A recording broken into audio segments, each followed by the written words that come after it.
turn. He's doing it before. I know he was. The final table. He's sitting there going.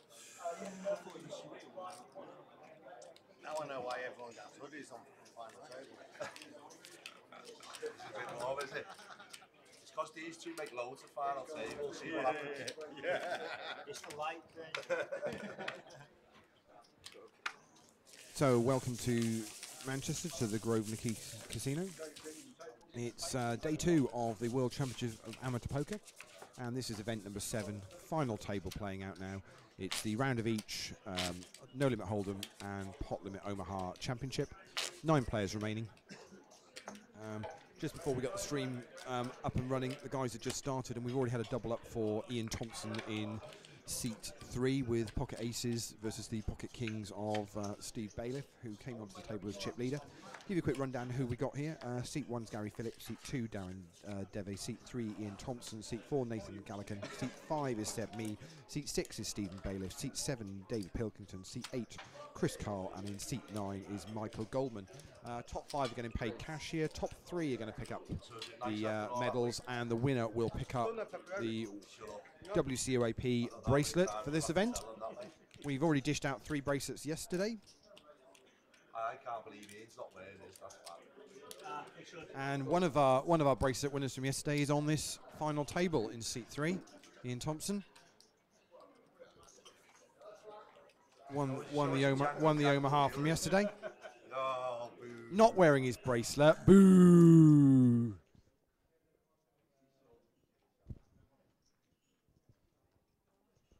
What's that? He's already put it on eBay, yeah? Yeah. You been talking, you been Probably gone through anyway. he's been speaking to Simon again, hasn't he?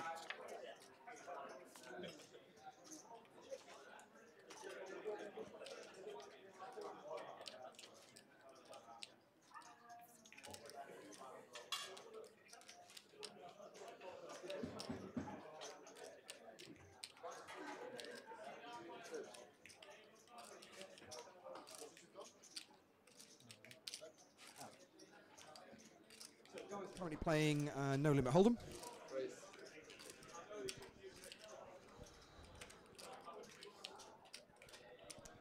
Blinds are 600, 1200 with a running ante of 100. Say top 5 getting paid, 150 for 5th, 200 for 4th, 305 for 3rd, 440 for 2nd, and 655 up top.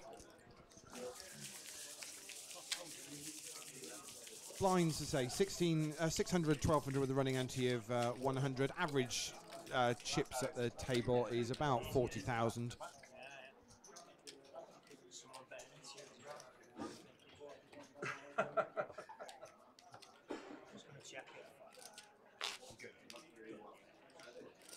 Just take it down.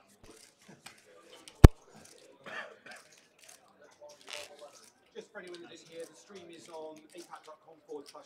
You can also find a link on our Facebook group as well. It's on our YouTube channel. It's also recorded on YouTube forever and a day, so you can watch it back. Anything you say will be picked up by either the mic by the dealer there or the mic that I'm holding here, so just be wary. What you say will be there. Exactly. It lines up, guys. 600, 1200, and 100 and please. 612, 1. So the guys playing this, it's on a 30-minute clock. They're currently playing level 10.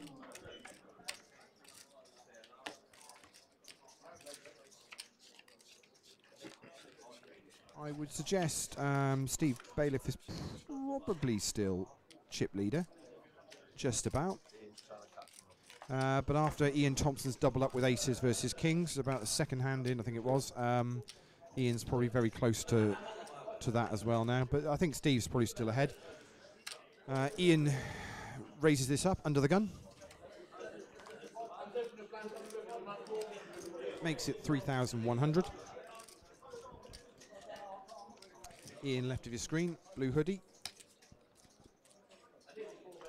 And it's a call from Steve Bailiff. Steve, known affectionately as Scouse in the APAT world.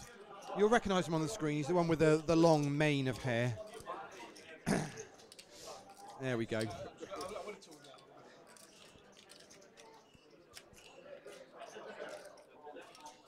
So 2 players to the flop.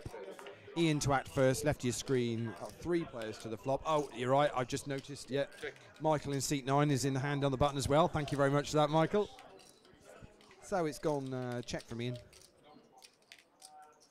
And Steve's, I'm not sure I'd count that counting out chips. It was grabbing some chips. He's made it 5,600 to play. Round we go to Michael, seat 9, bottom of your screen is back to us, to the right of the dealer. And he's going to fold. Round we go to Ian. He was first to act under the gun. And looks like he's going to count out the 5,600. Now, is he going to put them in the middle?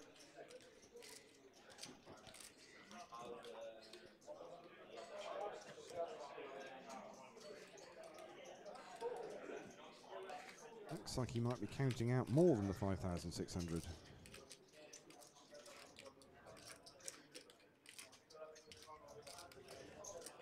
Say the board is 4 of diamonds, king of spades, 10 of hearts.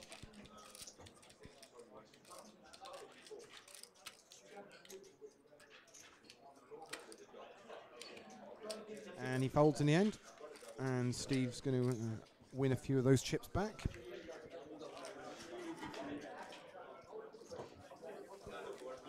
Now it's PLO.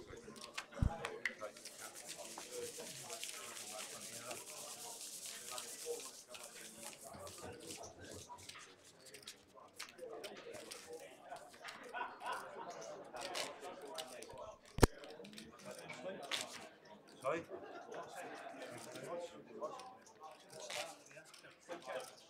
Sorry?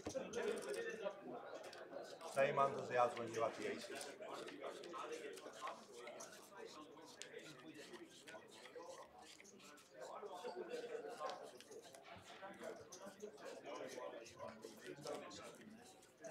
I thought you was, and I was going to be a bit.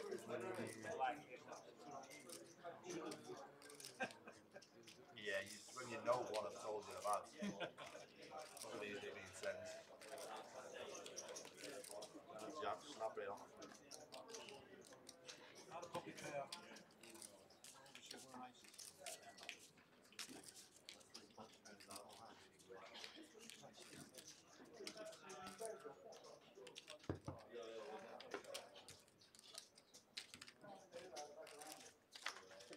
To Matt Dale, who's watching the stream at home, before heading off to France, to Saint-Tropez for the summer to run his water sports business out there. Great holidays if you fancy it.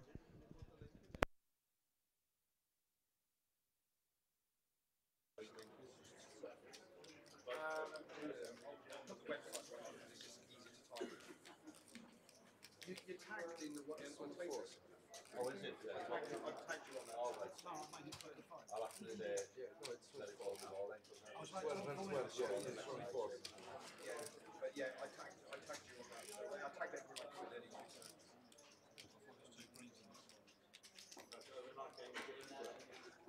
Some people say once before we go.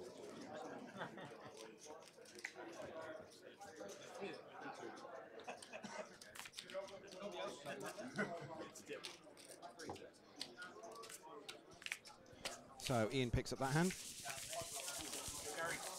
So I would say this is event number 7 of 33 events throughout the week. We're here right through till Sunday the 8th of April. If you want to check out the schedule, go on to apat.com/WCOAP. Where you will see the full schedule for the week. You can still come up here, buy in an hour before each tournament. Just say I tried my best to bust them before the time. And get yourself involved. Try and win yourself a bracelet. Still 3 more day ones of the main event that you can play. You can play tomorrow, or then Thursday or Friday, with a day 2 then on Saturday the 7th, and the final table on Sunday the 8th.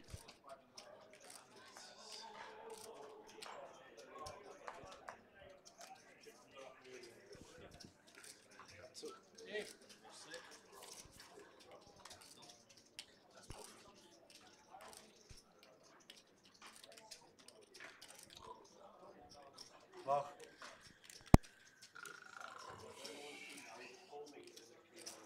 Someone wake me up when he's ready. I'm going to actually go to the bathroom, so I'll see you in about 5 minutes.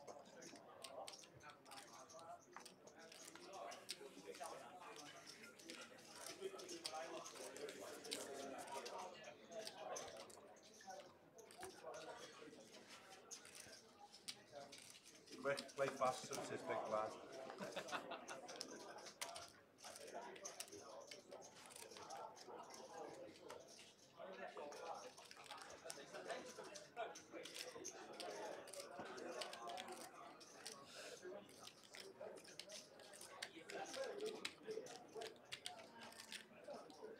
So we got 4 players going to see the flop here.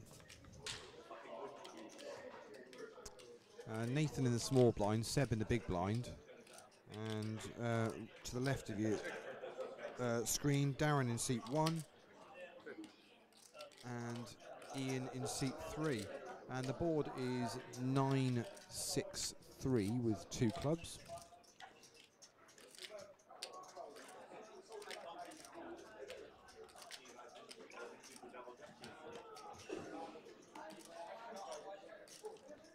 Nathan's fired out a bet of 3,500, which Seb's made the call. Seb, top of your screen, with a red t-shirt on. And it's a fold from Darren, and looks like Ian is making the call as well. So we're going to see a turn, and it's the King of Hearts.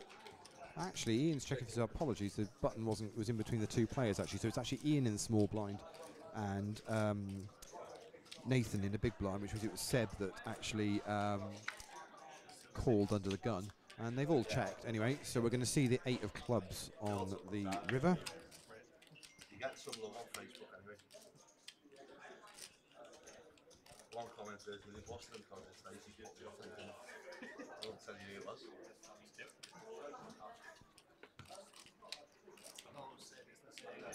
So King Jack of clubs is shown by Nathan in the Omaha hand. Dealer there pops it out there for you to see, and that'll be enough to take that. Although the dealer tries to give him to Ian, but Nathan very quickly grabs the chips.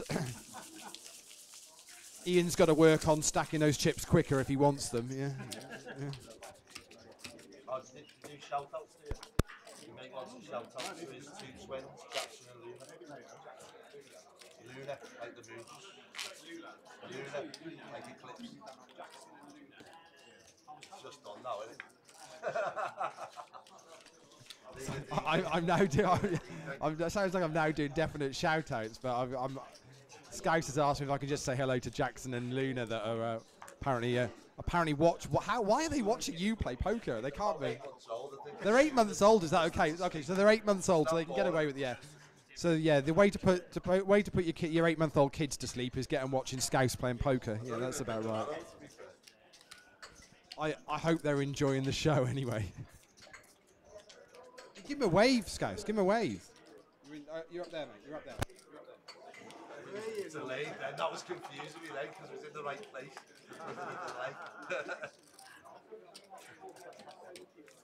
The guys now currently playing Pot Limit Omaha.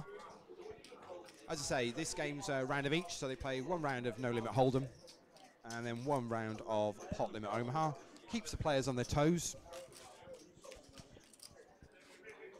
Keeps the dealer on his toes as well, actually. So we folded all the way around to Ian Thompson on the button, and he's raised it up to, that looks like 4, might be 5,000. I'm going to nip round to have a look. Can't quite see the chips. And it is 4,200.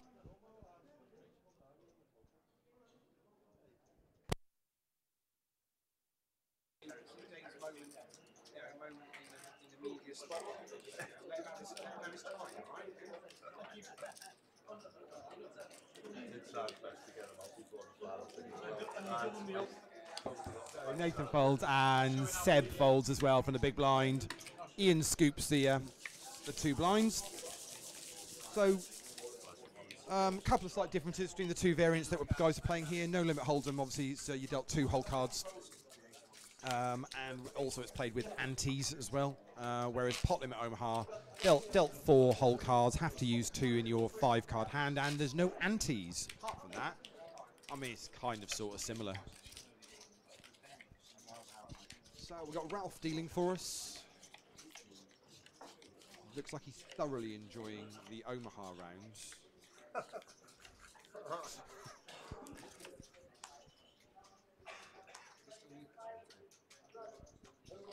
a bit more work for a dealer during an Omaha hand. So Seb in the small blind, Steve in the big blind, which means it's Dave Pilkington to act first. Top right of your screen. And he flat calls the 1200. Always. And Chris gets out the way, as does Michael. Round and round we go. And it's Ian that is limping as well, 1200. So we're around to Nathan's button.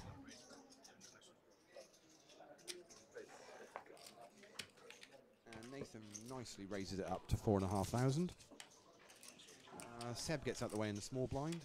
Steve Bailiff in the big blind, he folds. So we're round now to the original limper under the gun, Dave Pilkington.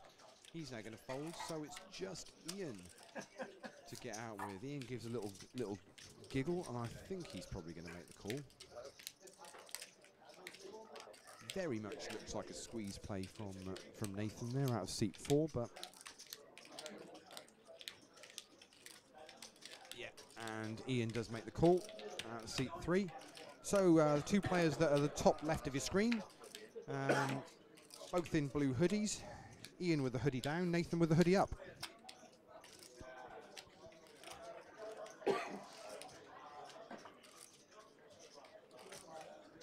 So we see a flop of 10, 8, 9, 2 hearts, Check. and it's a check from Ian as he's first to act. So decision back on Nathan. And he's reaching for some of those green 1K chips.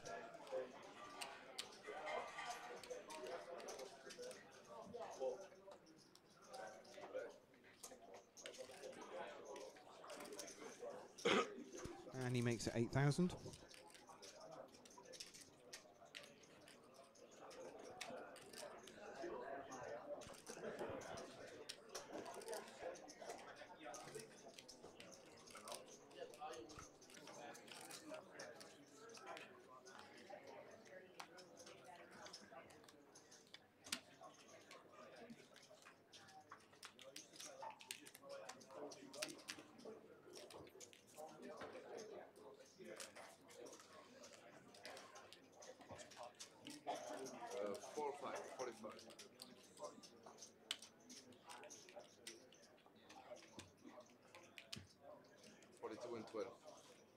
54. 45, 54. Potato.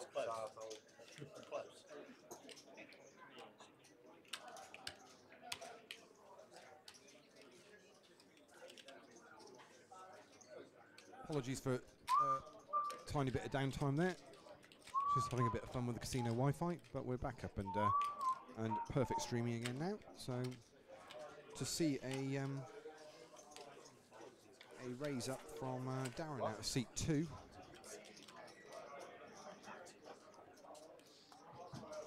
Had a limp under the gun from Chris in seat 8. So it's folded round now to Steve's folded out of seat out the small blind, and David gets out the way in the big blind. So decision back on Chris, and looks like he's going to make the call. So we're going to see 2 players to the flop here.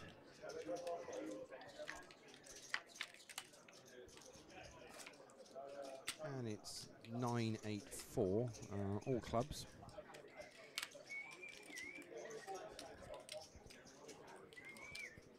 And check from Chris, and shove all in from Darren. That's been instant called by Chris. So let's see what the guys have got here.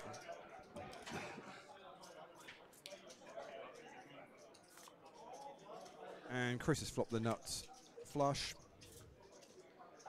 And it's a pair of kings. But Darren's going to need a run out. He's not going to get there, and he's drawing dead. And so we're going to lose Darren in 9th place. And Chris is going to nicely add to his stack. And the other straight as well.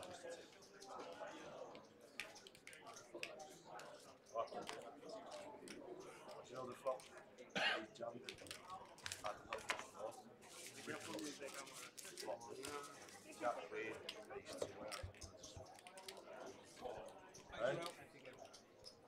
So quick change of dealer.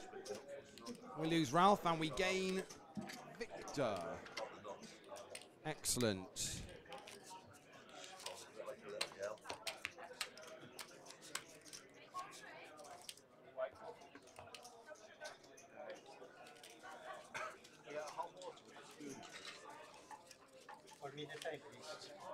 Got your own little tea bag.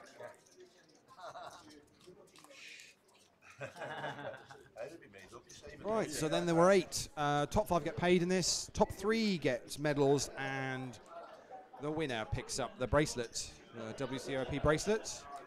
It'll be the 4th one we've dished out so far this week. 33 events in total.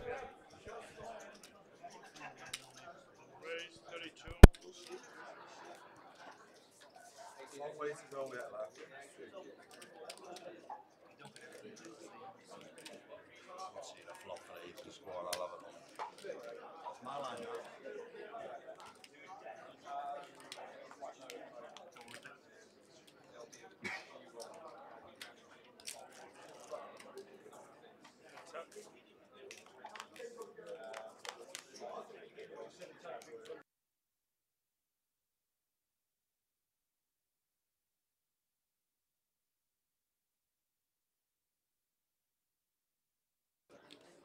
Do you not get them as well? Not yet, but as soon as that's what I mean.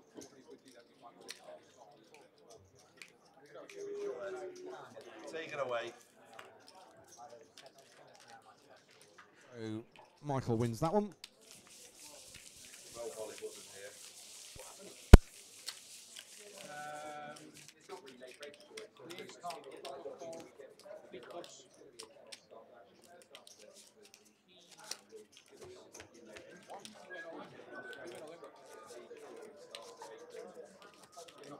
Is that the shootout there? Yeah. Yeah, who knocked him out? Let this finish first and you get another few players. I want to give you guys a bit of space if you want to move around. I'm just like It's like you're under the sun, man, with it, to be fair. You'll have a time when you get home.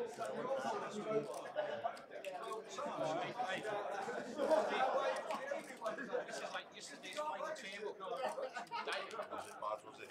Which one, the Deuce's Wild one? No, but got final table. I just well, yeah. 6 cars.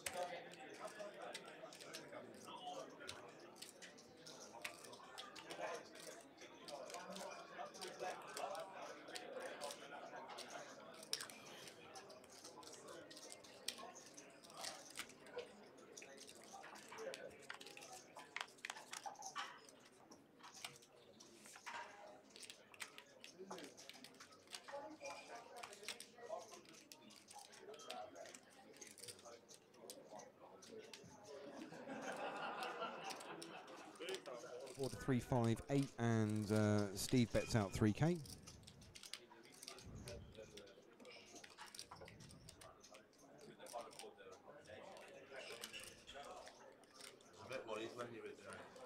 And Chris folds, so it's just Michael folds, so it's just Ian. Ian flicks in 3 greens, makes the call.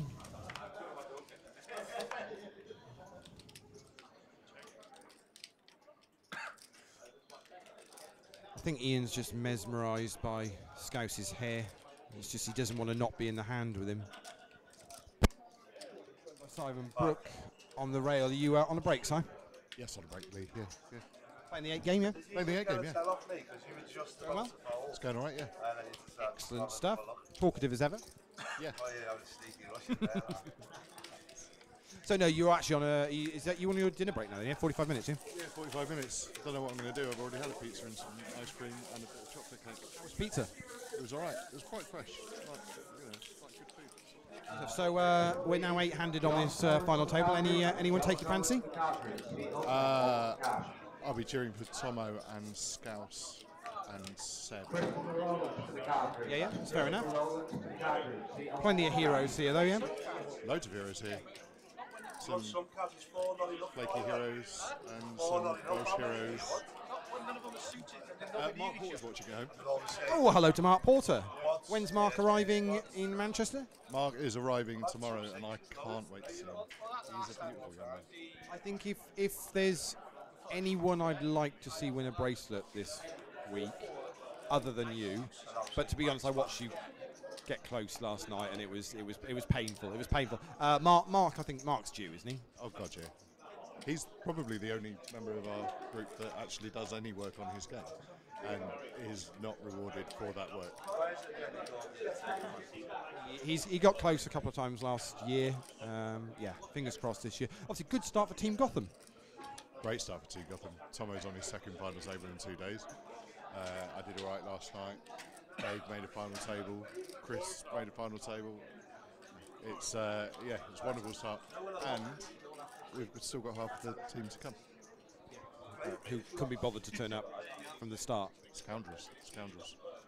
Ian is not here due to some kind of fantasy card game. You do what? Yeah, I know, that was my reaction. I think he's just a bit of a geek. Look who it is. Look who has joined us on the rail. It is none other than WCOAP main event champion from 2017 last year, Dave Howard. Dave, how are you? Very well, thank you, Lee. Just wondering why you're daring letting Simon near a microphone. He's on strict instructions of what he's allowed, not what he's not allowed to say, should I say? So. Is he even speaking? Kept it to very few words. Yeah, 4 words per sentence. That's about it. Oh, well, you're going to say that on mic? So Dave Pilkington is all in on a board of 6 Jack 5, 2 clubs. And it's decision time. It's decision time on Ian Thompson. Lefty of screen, seat 3, and he's made the call. Scouse is in the hand as well. Hadn't noticed he had cards as well. So Ian's made the call, but it's now decision on Scouse. What's the count? 5? 7-2. It's just asking what the count is because it's a call from Ian. So basically, it's the all-in from Dave, which is what Scouse has to make the call on at the moment, and he does. And I've got a funny feeling these guys might well be checking this down, but it depends what hits here. So Dave's all in. Still action to follow from Ian and Scouse, and it's an ace of diamonds, and it's gone check, and they're going to see the river card, and it's the 3 of hearts.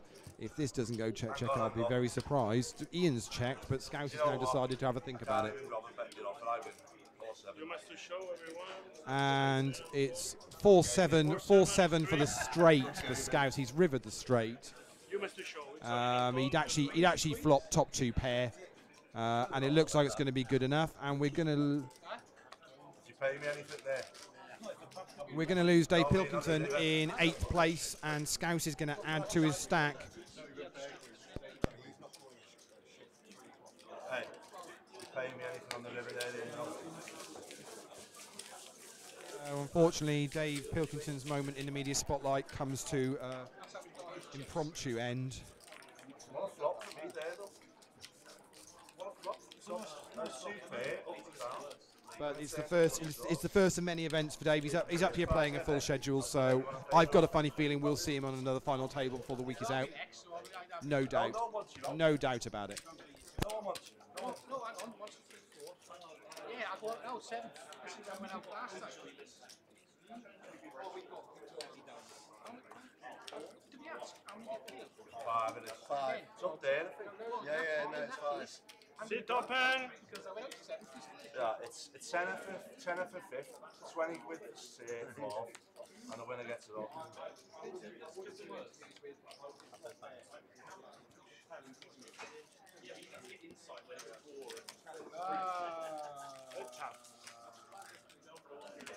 Always. 36.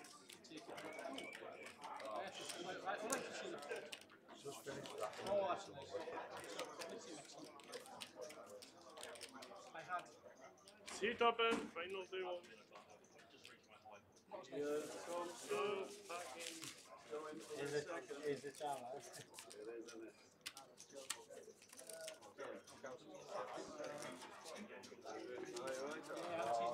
You alright?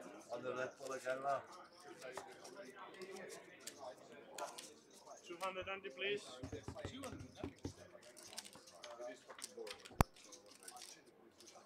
200, please. And 816. Lee's absolved Just himself. gonna, yeah, I'm just going to hand you over to Dave and Simon to do a little bit of comms whilst I quickly eat some dinner that's just arrived. So, yeah. Absolving himself of his responsibilities. Half and half. They went. Who gets half and half? You just get your second favourite pizza for half of it. He's got a crossbreed pizza. No. Can't be rude. Must not be rude. It could be rude, as rude as like Lee's not listening. Yeah, Lee's not listening. So who we got the final? We got Who's been knocked up? Stone Cold Steve Austin in seat 1. All right. Yep. Shiny head. 7 and 2.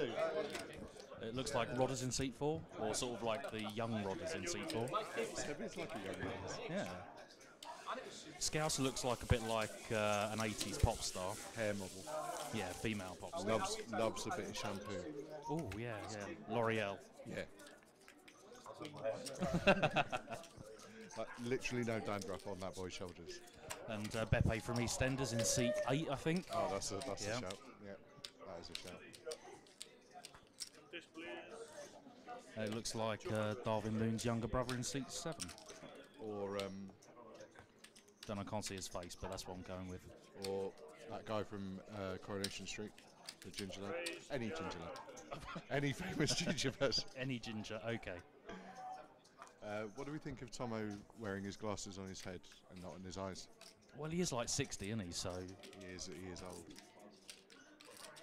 He's one of the internet, but his kids there. Oh my word.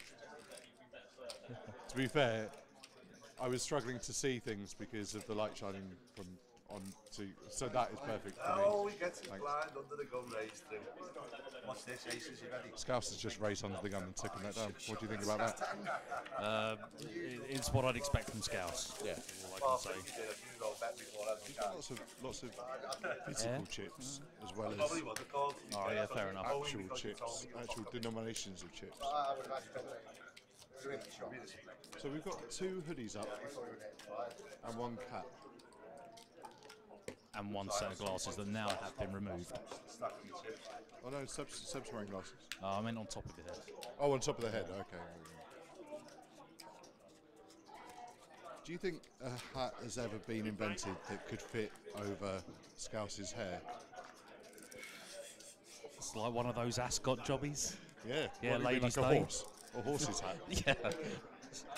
A horse's hat might work. Christ, Lee can't get back quickly enough, can he? It's just the beginning. Yeah. So like where we are in Manchester, I'm sure there's plenty of shops like that around one of those knockoff Lebanese clothes shops he likes to visit. He does love those shops. He does. Can't stop him talking about it. Well, to be fair, we're giving him proportional time for his chip stack. Oh, first one's a good one. Alluring look there from Young Brothers. Oh, it's close. What would you do? Like, do you give it away by? I think I'd. Oh, he's such a nit. Yeah, that's folded King 7 to like a 4 big blind shove. He's been blinded by his hair there. It's just been. Oh, is it going in a band? Is this what's happening?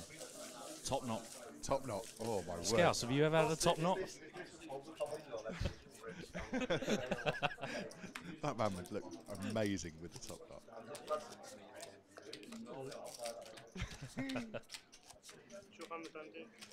So what's happening now? Buttons on Seb, which means that Scouse is in the small blind. Gary Windass from Coronation Street is in the big blind. Yeah, so it's a real soap battle, isn't it, between 7 and 8, Coronation Street, but EastEnders does have position. Yes, and that is crucial. And also factual position, because EastEnders is on at 8 o'clock and Coronation Street's on at 7:30. Well, I wouldn't know that. But I suppose you've got a bit of time. I don't know what Gary would be in, but Tomo's definitely last of the summer wine. Oh my It's usually word. 9 p.m, right? 9 p.m. Was Last it of the always summer wine. The core audience of Last of the Summer Wine are It was not sleep, awake I at 9 o'clock at night. Oh, Poppy turns again for Gary, who gets it through and wins blinds and antes and physical chips. Tomo looks like he's lost. You're right, Tomo. Tomo's just having a little senior moment. What was the theme tune? Was it or was that Swallows and Amazons? No, was that even a TV show? I thought that was a book. Come on, you've seen Swallows and Amazons. If anybody in ABAT has seen I'm not a sure program it's the called Swallows and Amazons, You're it's definitely thinking you. of.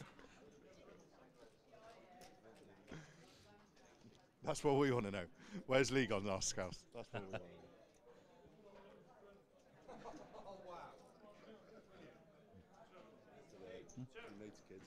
know. Oh, sick.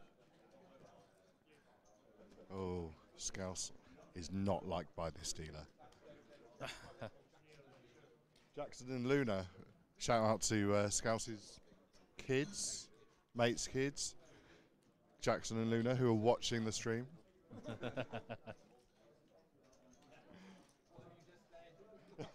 yeah. If Jackson and Luna's mum or dad are watching also, then there is no ambiguity about the father of your children. Scouse is not the father of your children. Oh, Tomo wins a pot. Yay. So let's go through the names. So Gary Phillips, we know he's a Welshman. But don't need to say anything about that. Darren Deavy is gone, but there were a lot of things to be said about Double D. Like we could have done had he survived. And I missed it all. Ian Thompson is what I said there. Thompson is what I clearly meant. Nathan Gallican. Gallichon. Oh, so a bit like bouquet, right? Nathan Gallichon. That's how you say it. Gallichon.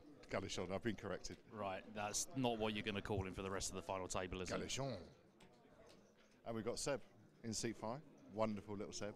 Look at those glasses. Looks so happy. So this is what happens when you bring Europeans over here. They just look so much more stylish than the likes of everybody else. So you're saying you're pro Brexit because they're coming over here stealing our women because they look more stylish? Is that what you're saying? I wouldn't go that far. But you did vote for Brexit. Breakfast? Did you vote for breakfast? I've always voted for breakfast. Yeah, I did have 3 bacon and egg sarnies this morning. You did, and I saw you cook them. It was disgusting. Stephen Bailiff, Scouse, in seat 6. None other than Scouse hasn't been barred yet, so good week for him so far. Yep. He was drinking yesterday, but not to excess. It's fine. Dave Pilkington has left a mess, obviously.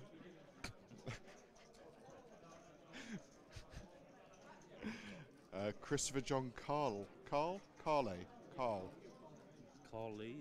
No, surely Carley.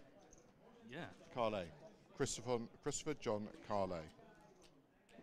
Maybe we should ask him. Carl. Okay. Carley.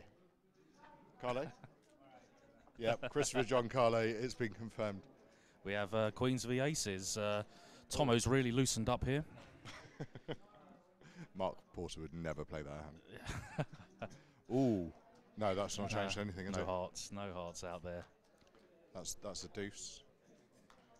And a 10. Like, not even any drama. Yeah. So we have Nathan Gallichon doubling up. Yeah, and Ian Thompson's finally lost a pot this week. Wow. It's amazing. And he's won pots with much worse hands than Pocket Queens. He seems reluctant to give the young man the chips. I hope this isn't the start of some kind of Millwall violence-related gang warfare. Well, to be fair, he does have a hood he can put up. He does, but he's refrained from doing so far.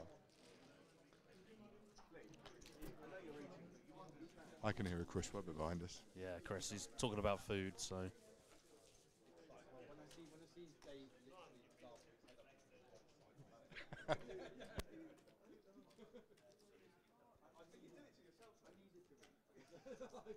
Look, Lee is eating that pizza so bloody quickly.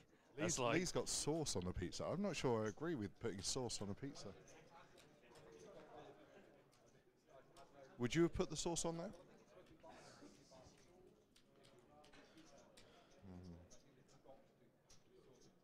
And then just drizzled it on top in some kind of circular fashion. all right. So Nathan Galashon has tried to fold his big blind. It's finally onto a game that is worth watching. 4 cards. Yeah. Lee is scoffing down that pizza now. He is concerned that we will get on to some Jimmy Savile-esque conversation. What? Somebody else is mentioning Jimmy Savile. Scouts will do that. Here he comes. Here he comes. Look at that. That hair in the wind is a sight to behold. Majestic, I imagine. Looking lioness. Tomo has gone in for a bit of limpers tax. Tomo will punish those limpers, generally with a headbutt. Generally with Kings plus. Yeah. Gary Phillips is pondering. And surely thinking about how he can represent a strong hand, given he was the 3rd limper in the pot. Oh, hello. This looks like an all-in, and that's a snap call. Never folding. Tomo has King 7-3 with And 1 suit, and Gary has Ace 6-7-9 with 1 suit. So clubs for Gary, hearts for Tomo. Oh, it comes King Ace 3. 10. It's pretty thin. King quads for Tomo. Oh, it's like Deuces Wild all over again. That'll wrap it up. The Millwall fan has finally got rid of the Welshman in a battle of British. And Stone Cold Steve Austin's about to throw some tables. He's not happy, is he? He's not. He's happy. furious. He's looking He for the is rock. He is shaking those hands with gusto.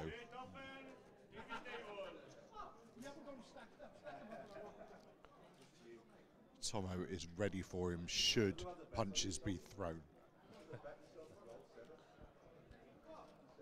So Gary departs in 7th, I think. It's 3 Player of the Year points, right?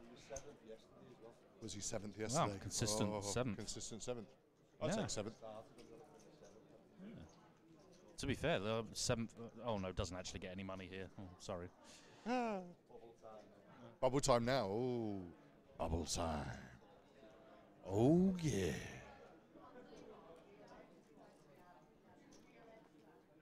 Oh, and a 9 of hearts is exposed. That could change the outcome of this hand severely. And surely a button raise from the big stack.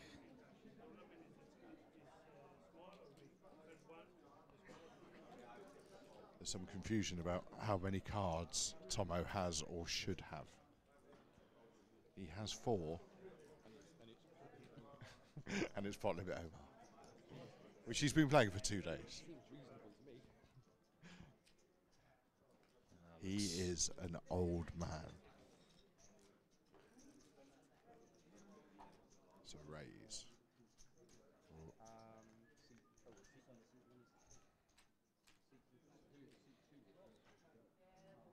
And Galashon gets out of the way there. You've been very fair to his surname. I am surprised at you. Seb in the big blind is pondering his actions.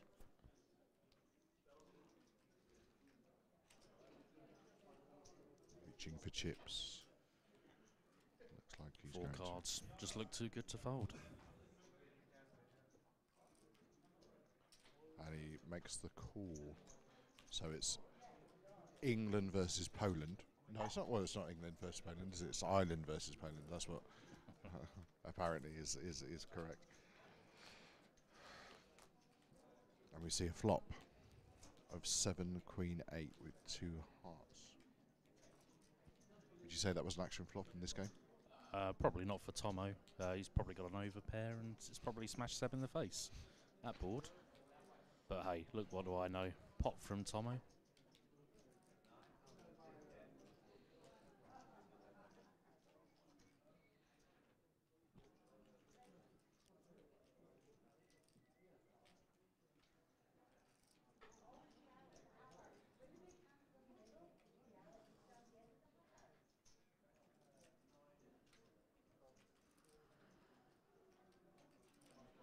Tristan Chaplin's watching on the stream, apparently. Oh, hello, Tris. Probably should be playing poker, but probably should be playing poker. Yeah, he should be. Yeah. Was he it second bullet today at Aspers? Wasn't it the final sabre today? Can't tomorrow. be. Final sabre tomorrow. Oh, Tomo takes it with a pot-sized bet on the flop. Looked like a set of eights there. Set of eights, as confirmed by seat number 9. And one dealer's being replaced by another, almost identical dealer. Well, this one, you say that. The beard's a little. And he was about a foot taller. Yeah, close enough. But they're very similar haircuts and beards. Right, next hand. His so face is very long. This dealer, his face is very long. Does it No, show up on the screen? No, it doesn't. I think it's because he's working towards a JP round beard. You mean like a JP beard or a round beard? A JP beard. But is JP's beard round? No. Okay. Just to clear that up for you guys. I don't know where you were going there. Oh no, JP Round's beard. So is it JP's round beard or is it JP Round's beard? I think he's kind of going for one of those like round beards. Well, no, kind of US country singer type beard, and soon he'll be going for a full Gandalf. You mean like C6 Steve? Yeah, exactly. Yeah, exactly. Wow, we thought about that at the same time. It's almost like we're kindred spirits. Only I can cook bacon sandwiches properly. I think Tomo has limped and Bonnie Tyler's checked it.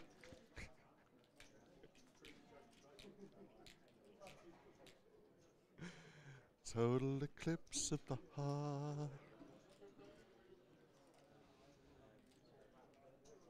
Scales has checked to Ian, and with a flick of the hair, he's just flick of the hair and a flick of the cards. He folds. He nonchalantly shows a queen. The man is on fire, even bullying the big stack. Really is. Could you ever bully a man with hair that majestic? No, I don't think I could. I'd be too scared, I think, that he would go all lion on me. Look at the rail we've got now. How many of Scouse's friends did you say were watching this? Can they go more friends than we've got? All of them. One friend, all of them. Well, can whoever that is start posting something in the chat and just give us a bit of ammo? We can't see the chat. That's all right, Leo. Just put it in the below. Put it in the box below. Subscribe. Yeah. Join. Hit the like button. Yeah, come down to Manchester right now and tell us. Yeah. Right now, and tell us what you think of our wonderful commentary. I've got a back catalogue of my commentary if you'd like to listen to it.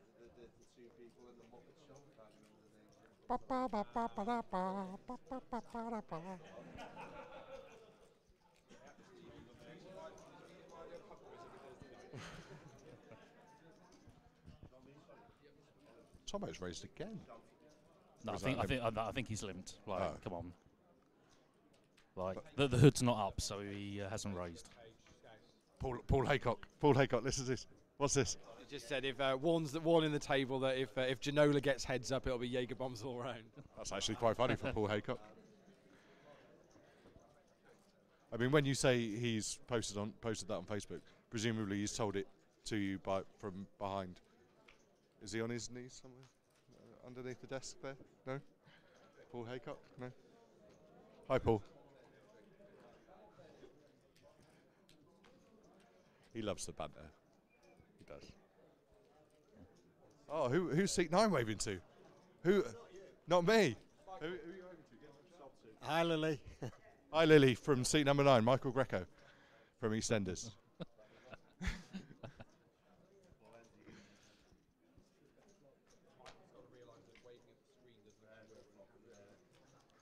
Yeah.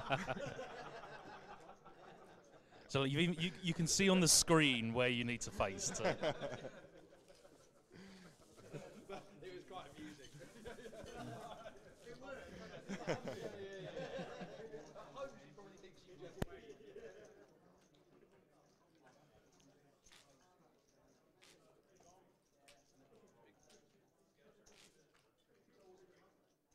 You can turn your microphone off and talk. boy, no.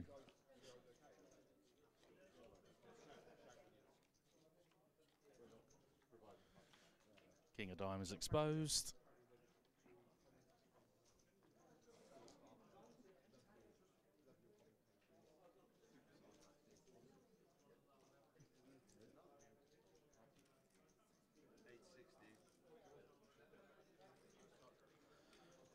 All right, seat 9 going full EastEnders and trying to negotiate a discount on the big blind. Raise from our... I keep having to look at his name. Galishon. If I was to put a gun to your head and ask you who you wanted to win between Tomo and Scouse, bearing in mind that Tomo can't hear us because he's over the other side of the table and he's old, but Scouse probably can't hear us because his hair's in the way, who would you say you want to win right now? I think Scouse. I think Scouse, just to see his beaming mug and the caption from Lee on his winner's photo. Yeah, no. But where would you go with the caption, Lee? What, if it's Scouse won? Yeah. Head and shoulders above the competition? Oh, I like it. Oh, to be honest, yeah, I don't need to think any further. You've done my work for me. So, guys, quick question for you. With this round of each, does it take much of a thought process, or do you literally just switch between the variants fairly simply? I don't think I played it. I think I played it. Players that maybe choose to not play as much Omaha, maybe because they're not as experienced in it, or not? If I'm honest, if I play round of each, I only notice it's changed game when the dealer tells me, or suddenly more cards get launched into my hand. That's essentially the level of attention I'm paying. I think I played it once last year for about half an hour, so I'm not really qualified to give an opinion. Glad I got two experts onto comms for this then. What game are we playing? To be fair, you're coming from the 8 game where you've got 8 different games to try and get hold of. Yeah, so. but none of them nobody can play those games properly. So.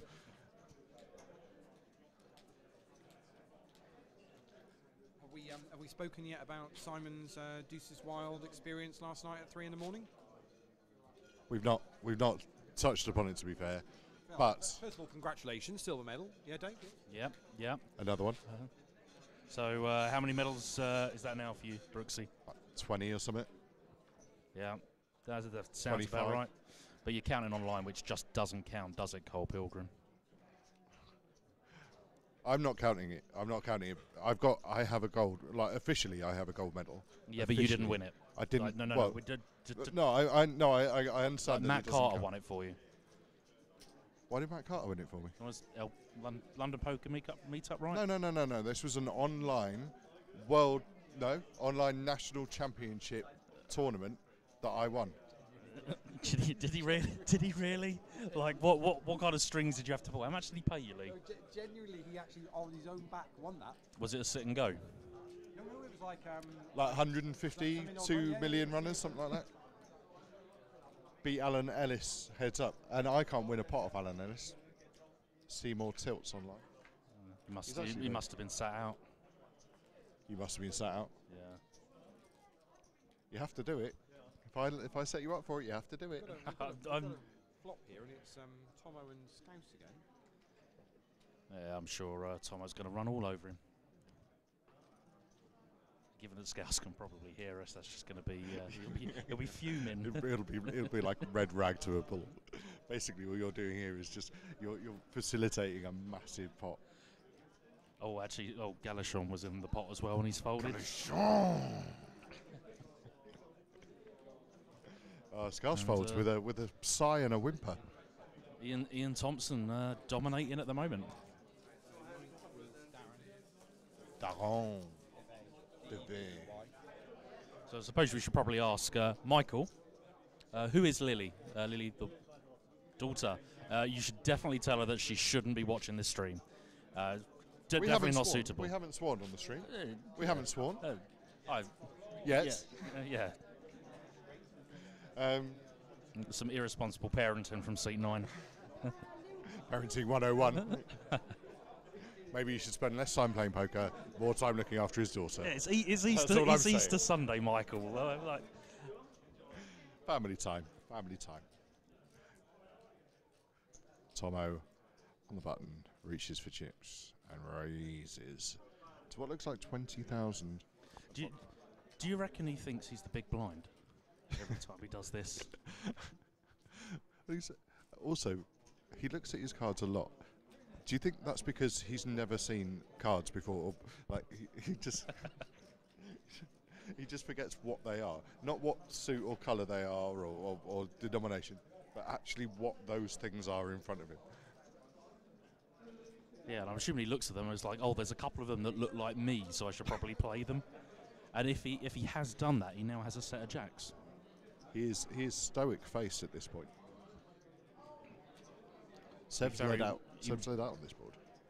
This is interesting.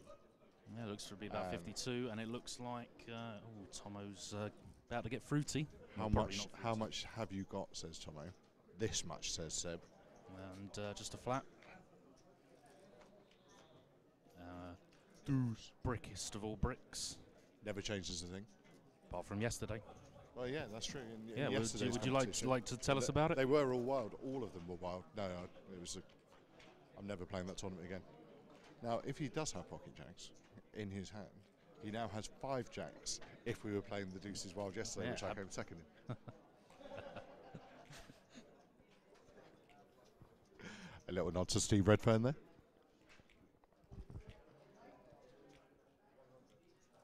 Oh, we got Dan Alston with us. Oh my goodness! Hello, Dan. This is just going to get much worse. Look at this fine everyone, man. Just a happy spectator, honestly. Just a happy spectator. So, what is your opinion on Scouse's hair? I think she looks really pretty right now.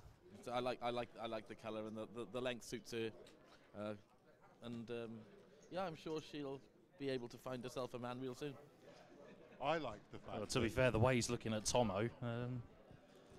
I like that Dan Alston and Scouse are so close that when Dan started losing his hair, and it was widely thought that he didn't have enough hair, Scouse decided to overcompensate for that by having too much You're hair. saying it was like some kind of weird hair osmosis between... I wouldn't be surprised if this time next year Scouse has chopped off his hair and given it to Dan as a Christmas present to wear on his head. I'm sure getting any hair abuse off the walking hair disaster that is Simon Brooke. How is that hair disaster? Look at it, it's tight. Like get on the like, it's only a little bit of grey in there. I did, I do exactly what Michael to know. That hand was A7 versus A6, and they both chopped it. Yeah. So why did anyone want to know that? They can see it on the camera, Lee. I do apologise to anyone who was actually hoping to hear any poker insights and thoughts, because that's obviously not going to happen. Never going to happen. Not until we go back off break and Lee takes control of the microphone again.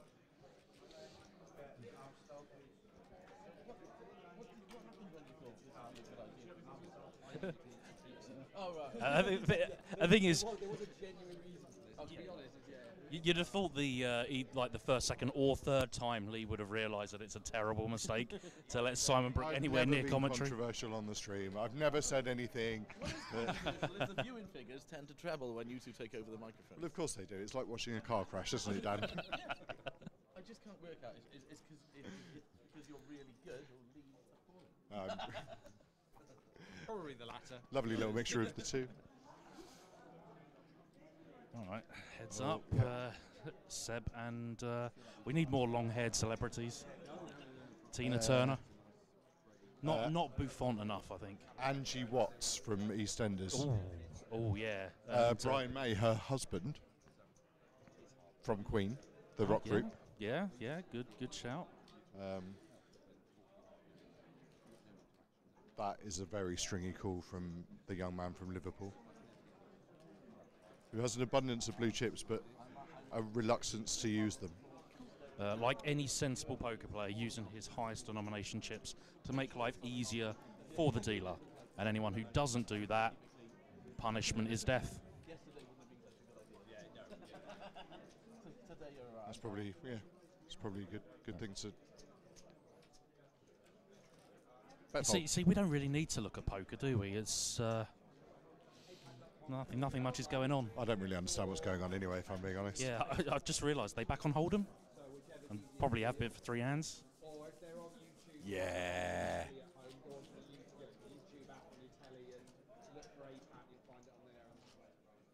Right, so who else? Who have we got watching? We've got a couple of, I don't know, I have no idea actually who they are.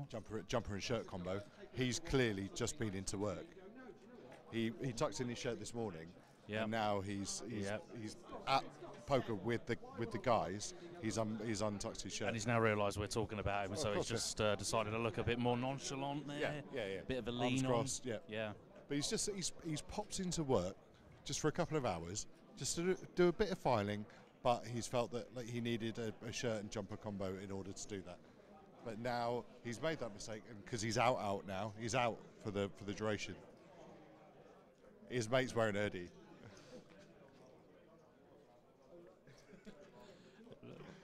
Like, even Lee doesn't know who they are, so if they ever watch this stream back, they're the ones. Actually, you can just about see him on camera.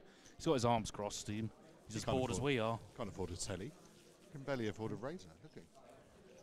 And what's the other guy? What's he wearing around his neck? Oh, has he got a snood? Is that a snood? But I don't know. I mean, it's like in my mind, right, he's married, but he's gone out last night on the Raz with the lads, Bants. He's picked up a young lady who's left a rather unfortunate suction mark on his neck, and he's now decided to wear some kind of strange blue neck brace thing so that his wife doesn't find out.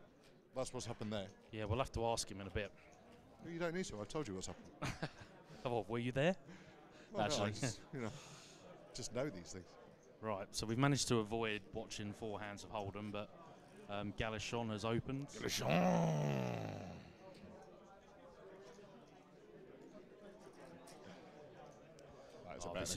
is so a 3-bet. Such a squeeze coming in here.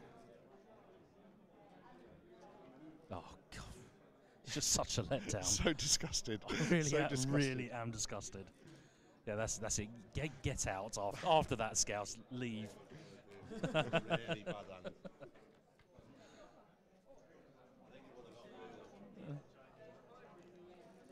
Ace-4 Queen, all of the red heart variety. Galachon is to bet or check. No, we've got an all-in from Seb. Sebastian Michaelis. Oh, we have JP round. I think JP, we need an opinion from you. What do you think? How blue is JP's jumper? Quite blue. Really blue. It is. Like so blue. It's on the violet side of blue, almost. It's incredibly blue. On the blue scale of 1 to 10, it's really fucking blue. Really blue. Come on, like, Michael's daughter Lily is watching this, JP. And Lily's you just come in here stream. with your profanity. How old's Lily? Like 8 years old or something? 12 years old. I apologise for the bad language. You will hear worse if you keep listening, but I do apologise. I love the fact that I've made somebody else feel bad about using bad language. Well, you haven't made me feel bad. Yeah, we said it. Yeah, Seb's all in. Yeah, it's the all guy in. Yeah. Galachon's going to dwell for a bit. Galachon! So you've got Danny, etc. arriving tomorrow and the rest of the team. Have you seen that big truck outside? No? With Dutch fish plastered on the side of it. Excuse my phone, it's a little bit massive. That's brilliant. Have you sent it to Danny? Oh, that's brilliant. See my cover picture change. I'll have the Lions picture from together after the draw. Since then, I thought time for poker related, so I've got that one of you lot behind me. Yeah. Oh no, yeah. I did and Danny's just posted up. There's the motivation I need. And we have a call. And it's Ace-9 versus Ace-King for Seb. 9 of hearts, King of hearts. So the hearts are dead. He's looking. 3 outs. Galachon is looking for a 9. And only a 9. And no Seb good. knocks out Galachon in that's Scouse. Galachon is in what, finishes 6th or something? 6th, I think. Yeah, 6th. So he doesn't win any money. Yeah, but well played. And he's quick exit. He's run away before we can speak to him. He is he's like he knows. angry. Congratulations to all of Seb, our final tablers. They're in the money. Seb is raking in chips. Seb now has a lot of chips. He went from having not many chips to a lot of chips. Now, I've got a question for you, Brooksy. What are our final tablers going to do with their money? What? I don't know. What do you reckon? A Millwall season ticket for Tomo? Yeah, or knuckle dusters or something. Yeah. Some lead piping inside a leather jacket. Michael Greco will just get some shares in the laundry, the lingerie factory in East R&R, the laundrette. Yeah. We've got 2 minutes left. I need to go and. So you better give some back to Lee. Give the microphone back to Lee. That was wonderful. Bye everyone. Big hugs and kisses. Yeah. Not to Lily's 12-year-old girl. We will hear from you at some point later in the week, guys. Yeah. And Lily, before we do go, your father is all in. He's won some money, so make sure you ask him for a pony, a bike. Also, he's not your real dad. He's not. Yeah, but mine was on. Yeah, also mine was on. So. There you go. What do you expect? You do it every time.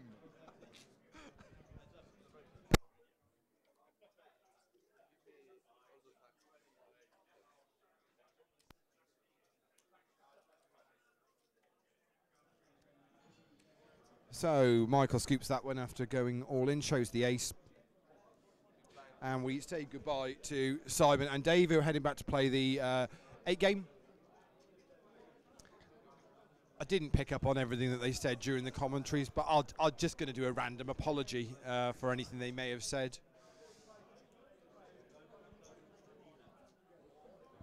And Scouse returns to the table. We are now 5-handed.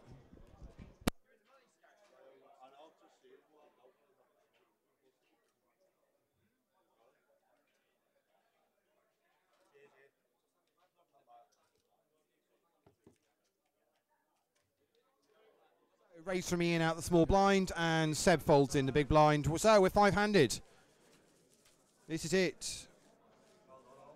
Seat 3, Ian Thompson. Seat 5, Seb Mee. Seat 6, Steve Bailiff. Seat 8 is Chris Carl. And seat 9 is Michael Goldman. These guys are fighting it out for the medals for top 3 and the WCOAP bracelet for the winner. Prizes are on the right-hand side of your screen. 150 for 5th, 200 for 4th, 305 for 3rd, 440 for 2nd, and £655 up top. I think if Michael does win that, Lily can definitely ask for something quite nice. I'm not quite sure whether it'll be a pony, but certainly it'll be definitely will be something. Michael's just so you know, Lily, if you are still listening. He's definitely nodded. He's agreed with me. He definitely, if he wins this, you're getting something. Yeah, for sure.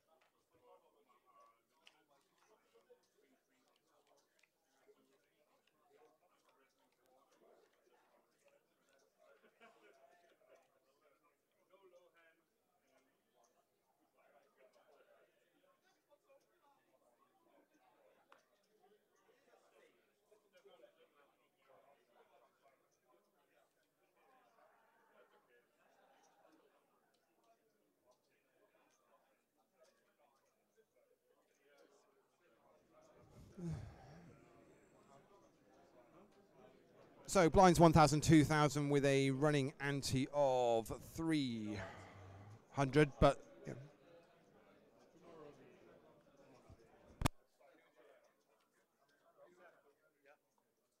So blinds 1,000, 2,000 with a running ante of 300 at the moment. Their guys are playing Omaha, where antes don't count. So it's just 1,000, 2,000, and we're going to see Chris and Ian seeing this flop of Jack 8, 10, 2 diamonds. And Chris is all in, and Ian says, I'm going to call. So on their backs, guys, and it's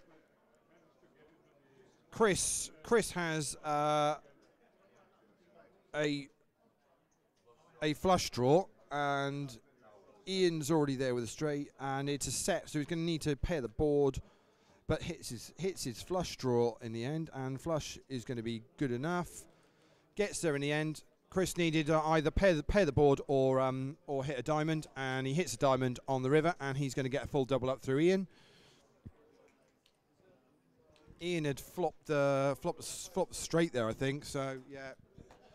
So Ian comfortably ahead, but plenty of outs for Chris there, and he gets there and gets his double up.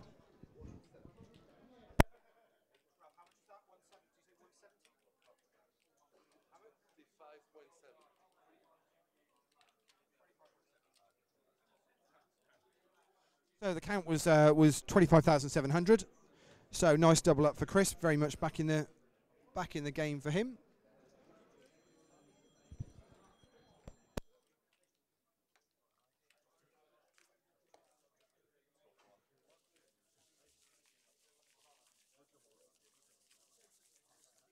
On we go. It's Steve's button this time, so it'll be Chris in the small blind, Michael in the big blind, which means it'll be Ian left of his screen to act first.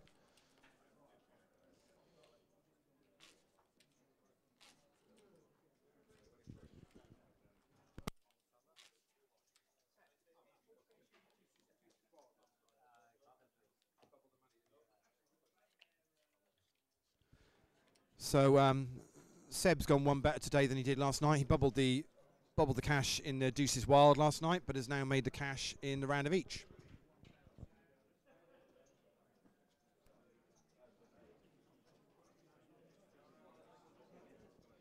Steve's last APAT win was he won a side event in Blackpool.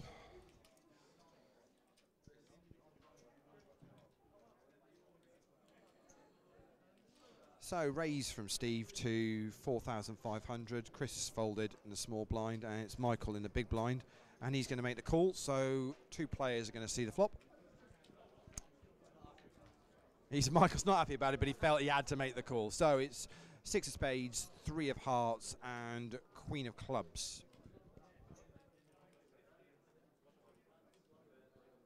And it's a check from Michael, and 6,000 is the bet from Steve.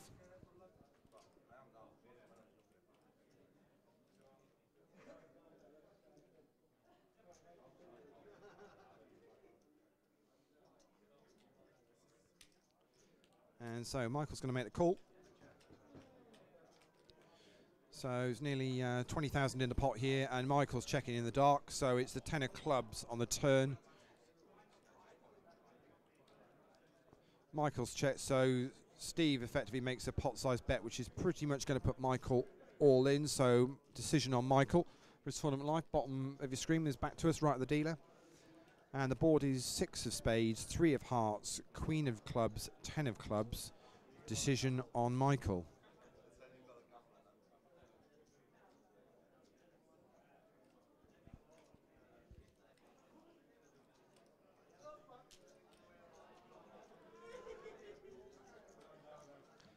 Michael's going to lay it down, and Steve shows the Queen of diamonds to the table and scoops that pot.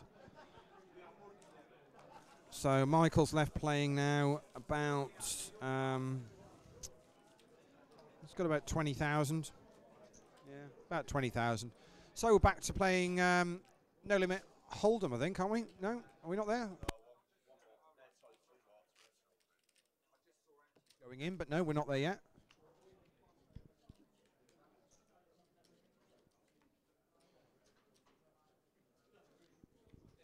So round we go, another hand of pot limit Omaha.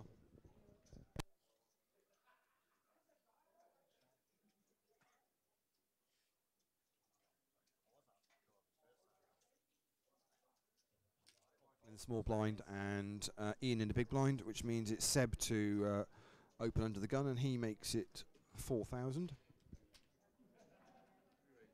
And it's a pot raise by Steve to 12,000.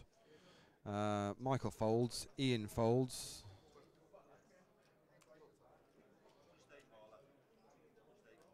And decision back on Seb, top of your screen in a red t-shirt.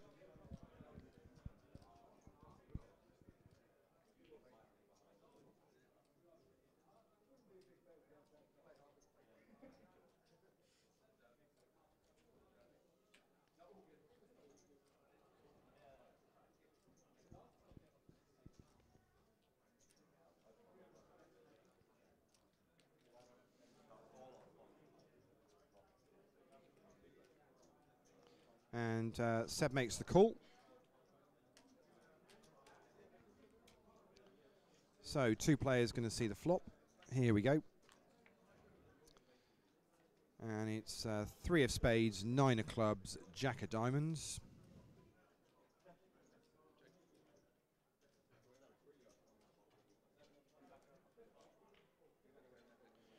And check from Seb, and Steve fires out a bet of, looks about 20,000. Yeah, 20,000.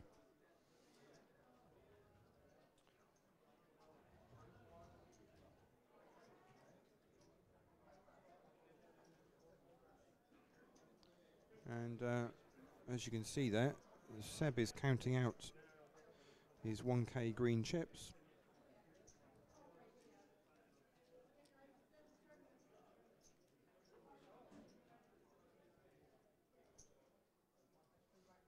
And he's made the call.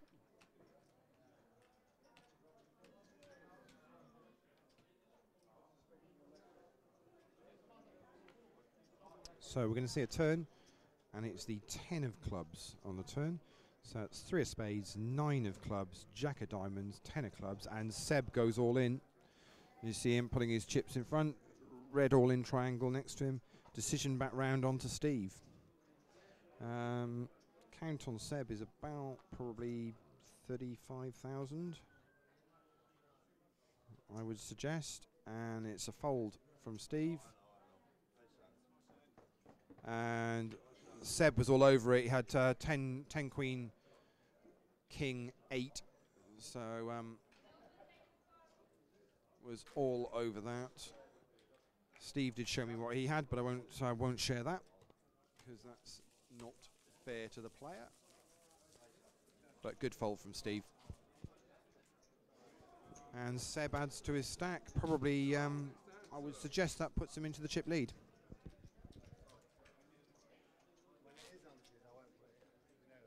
So the guy's playing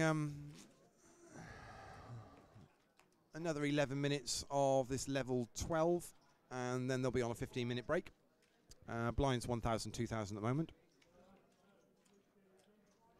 Last hand of Omaha.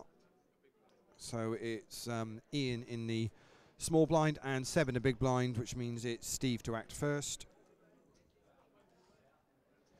Top right of his screen. And he makes the call. Round we go to Chris. Chris folds. And Michael on the button is in. And Ian makes up the small blind. And Seb checks his option. So we'll be 4 players to the flop of 7 of hearts, jack of hearts, 4 of hearts.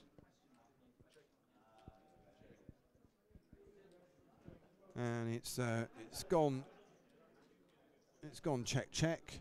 Round we go to decision on Michael, and Michael is making it a pot-sized bet.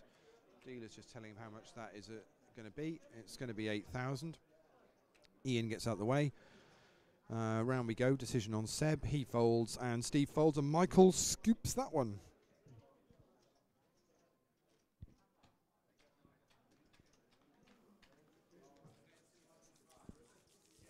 So ante's back in because we're back playing No Limit Hold'em now. So 1,000, 2,000 with a running ante of 300. The button is with Ian Thompson left of your screen, relaxed in his hoodie, glasses on his head.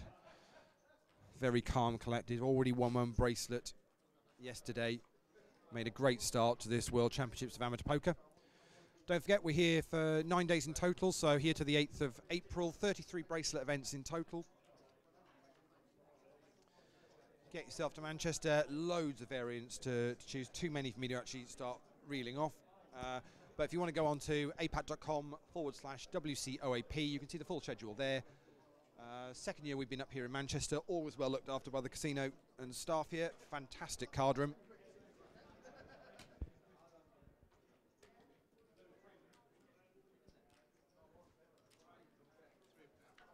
So 3 players going to see this flop, and it is Queen 10-6, 2 clubs. Check from Steve, who was in the big blind, and check from Chris, who was under the gun, and check from Ian, who was on the button. So they're going to see the ace of hearts now on the turn. It's gone check again. So it's gone check from Steve, actually. Decision on Chris, who's right hand side of your screen with a baseball cap on.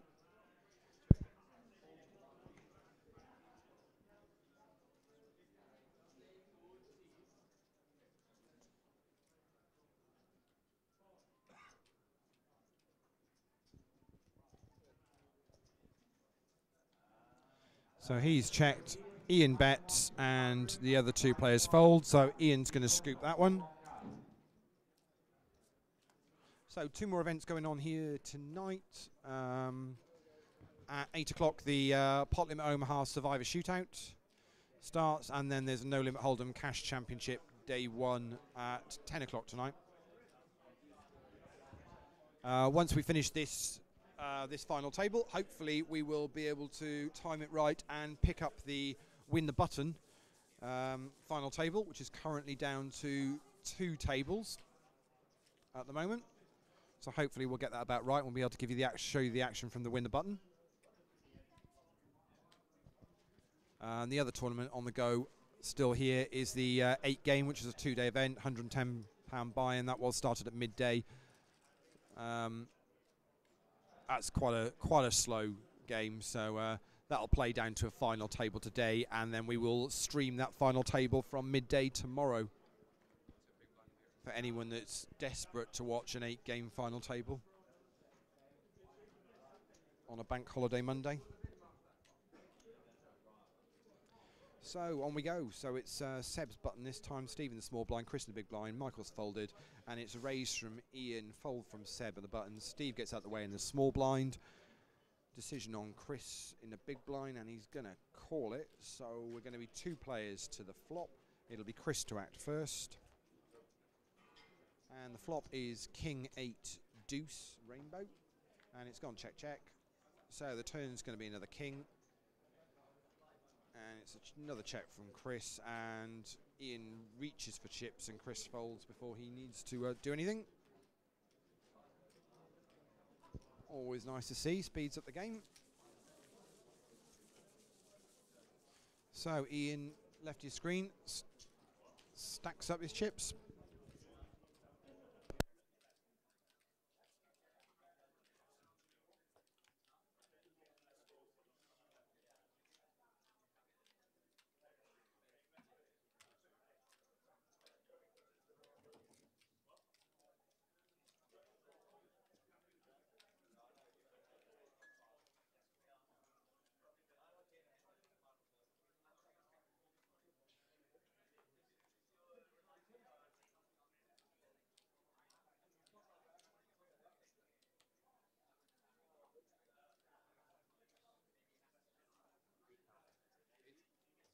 Folds, and Seb makes it 8,000 to play.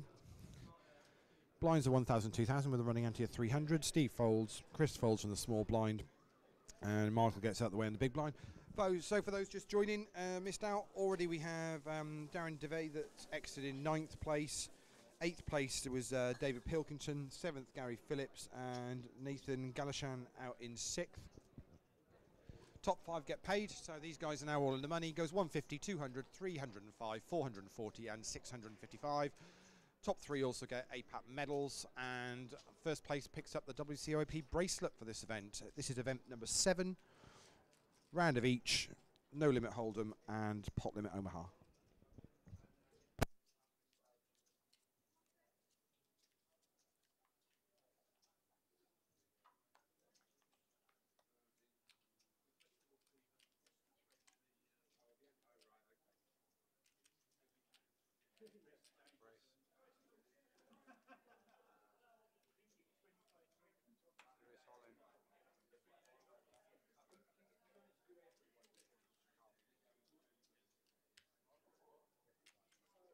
Michael is all in after a raise from Steve Bailiff to 4,500. Everybody else had got out of the way, so Michael was in the small blind.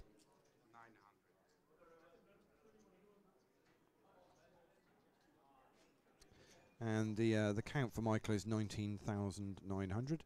Steve had raised it up to 4,500, so it's another 15,400 for him to make the call. He's got plenty of chips.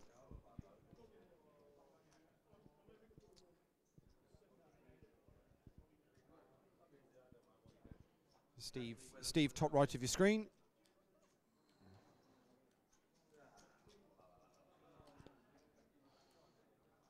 Nothing more Michael can do as he takes a sip for his water.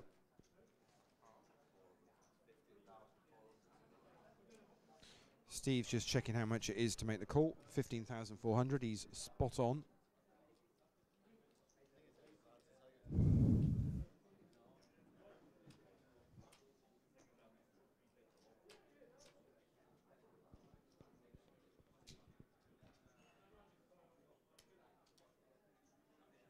And he's going to make the call. So it's ace queen for Michael and it's jack 8 for Steve. It's the ace queen at risk here. Here comes the flop. And it's deuce 9-7. That gives a gut shot option for Steve. Queen there and 3 on the river means Michael's going to get a double up. And we'll put him up somewhere near about 50,000 now, I think.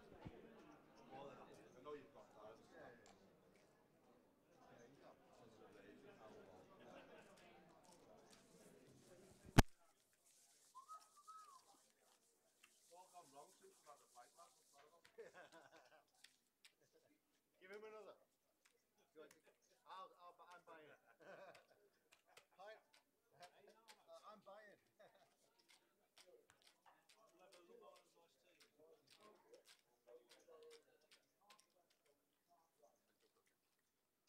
So on we go. Michael's button this time. Ian in the small blind, Seb in the big blind, which means it'll be Steve to act first.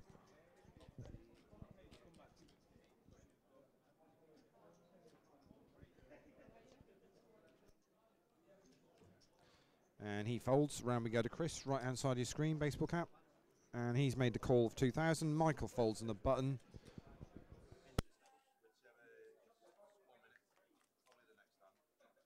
So Ian makes up the small blind, Seb checks the big blind. So 3 players see the flop of deuce, jack, ace, and it goes check, check, check. So they're going to see the 4 of clubs on the turn. That now it's a 3rd club on the board. And it's got Ian reaching for some chips. And he makes it 4,600. And Seb folds and Chris folds and Ian will scoop that one. The guy's got 40 seconds left of this level, so they'll get one more hand in, and then they will be on a 15-minute break. We'll leave the stream running for 15 minutes whilst they have their break as well. But we'll say one more hand to play here.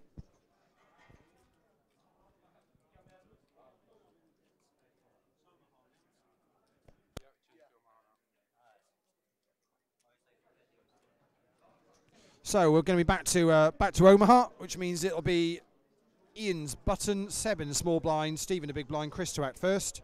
So we'll get one hand of Omaha in before the break.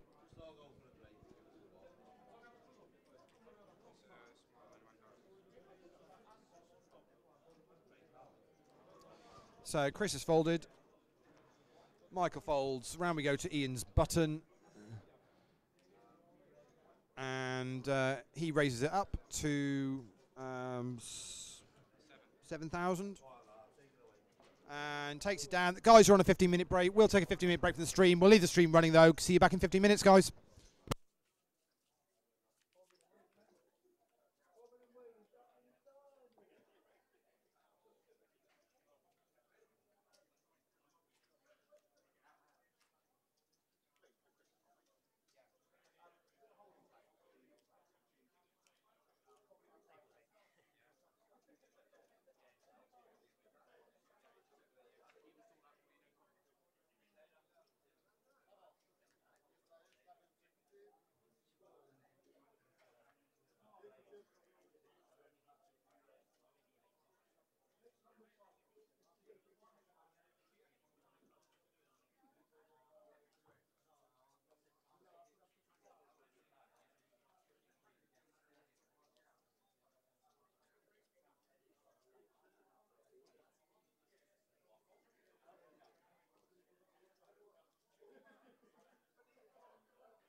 just trying it. I didn't know if there's a small car. Anywhere in there, and even if you're just showing a hand, because one of the players, if a player shows a hand to the table, you can just make sure you pop it in there at home. Yeah, nobody tell me anything, Justin. No, that's right. That's partly what that's there, so you've always got a point of reference.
I've been playing cash. Didn't break.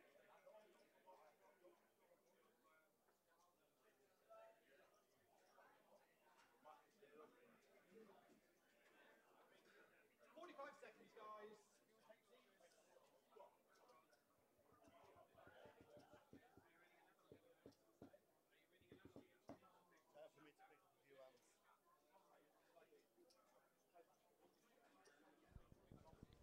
So, welcome back to Manchester. Grosvenor Casino here at Bury New Road. Players are just taking their seats. 5 players remaining. These guys are all in the cash in event number 7, which is the round of each, no limit hold'em and pot limit Omaha side event. Guaranteed minimum cash of 150, 655 up top, plus the WCOAP bracelet. Medals for the top 3.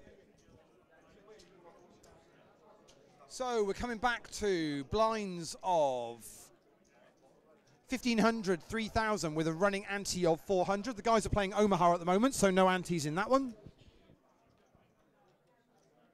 So players remaining, seat 3, Ian Thompson, left of your screen. Top of your screen with the sunglasses on, because it's really bright in here. And red t-shirt is Seb Mee, represents the Poland team later on in the week.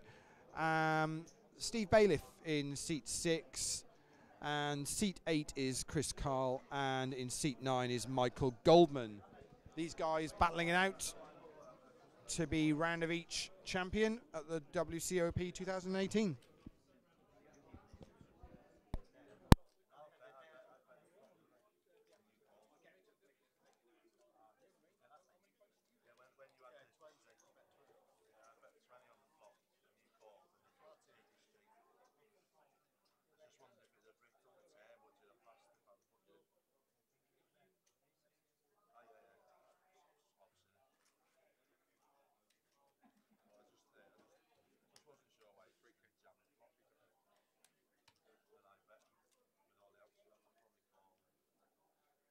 Playing 30-minute levels. This is now level 13. And Michael has limped under the gun, Ian's made the call, and Seb has called on the button. Steve's made at the small blind. Chris has gone, well, the least I can do is see a flop, so we're going to be 5-handed to this flop, and it's 4-4 king with 2 hearts. And checks round to Michael, who bets out 7,000.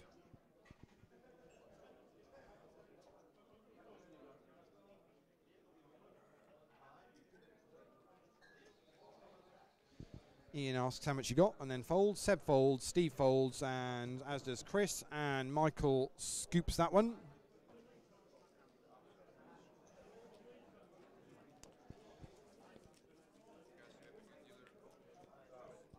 So we're going to have a quick change of dealer, and we're going to welcome Ralph back to the table.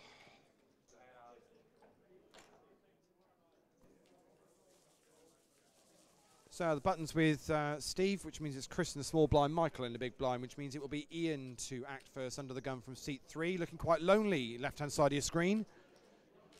But he's got nearly half the table to himself. Our pot limit Omaha champion from yesterday picks up a bracelet on day 1. Not a bad start to the week for him.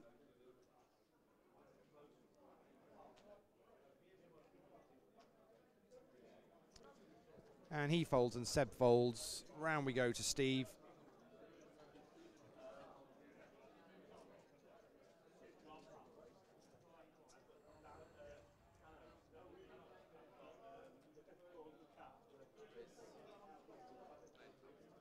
And Steve raises it up. Just the blinds to get through. Chris first in the small blind.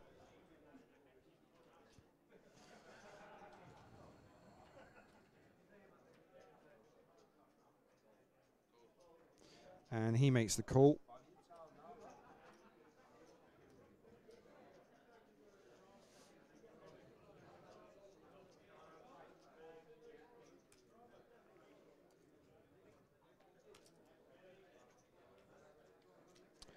And Michael makes the call in the big blind, so that's going to be 27k in the middle.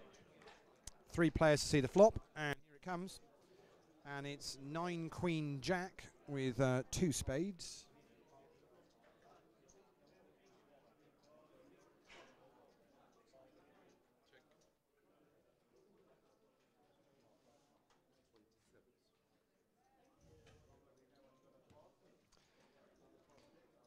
So Chris is checked, and Michael makes a pot size bet of 27,000.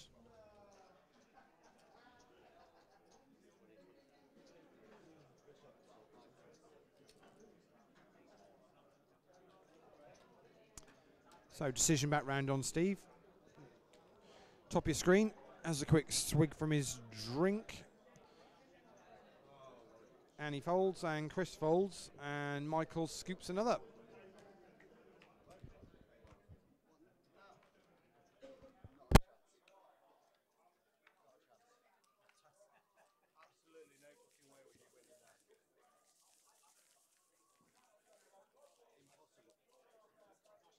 So on we go, still 5-handed.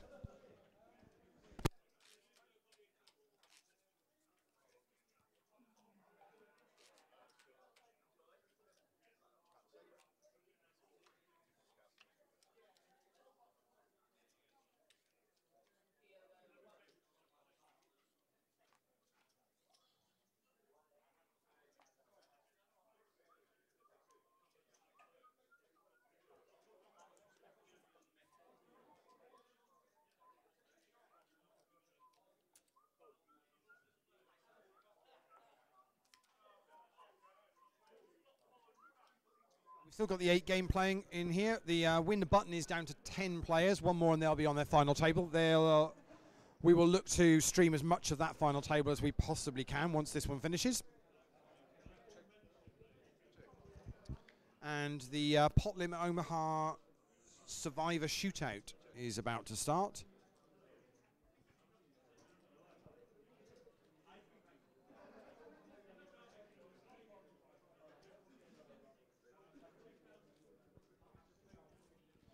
So bet from Ian there on a board of 6 deuce 9 9 takes it down.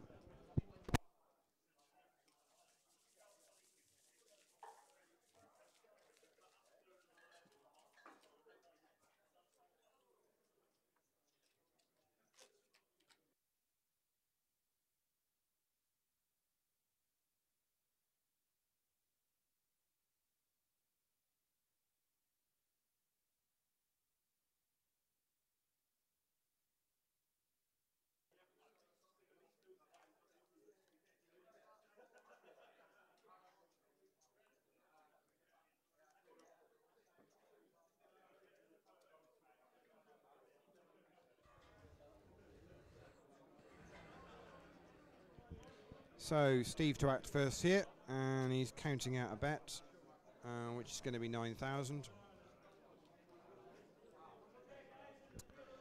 Chris folds.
Alright guys, 400 entry please, 400 entry please. Yep.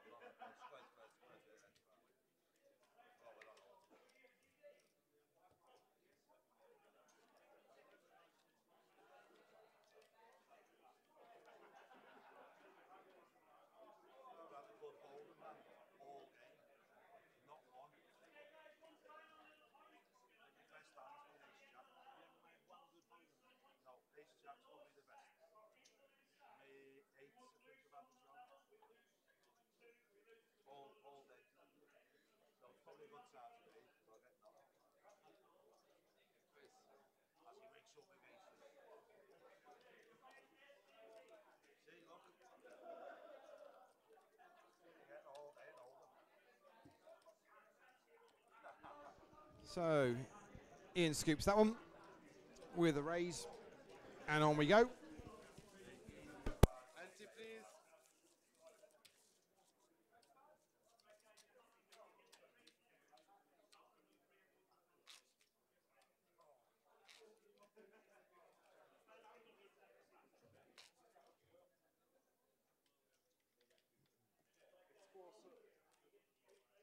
Four, please. That's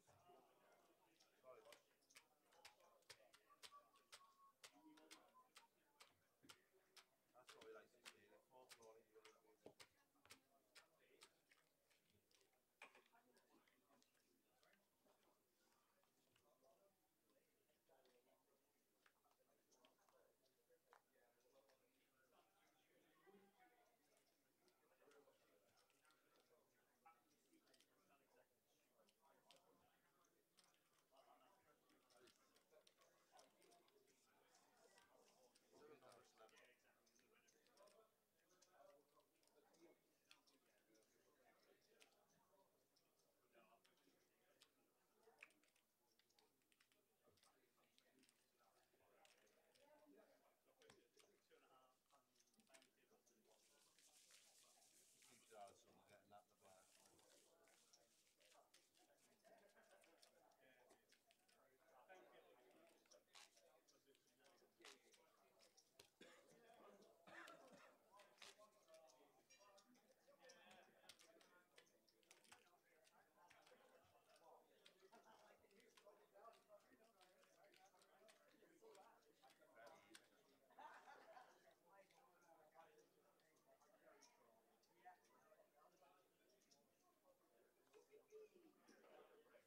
The fourth one, you got it. Keeps your eyes on getting that the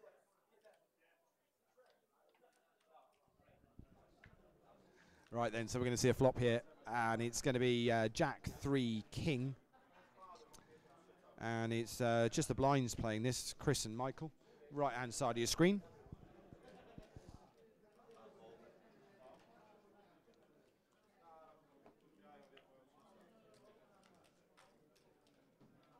And quick bet and fold, and Chris scoops that one. So the Potley Omaha Survivor Shootouts just started.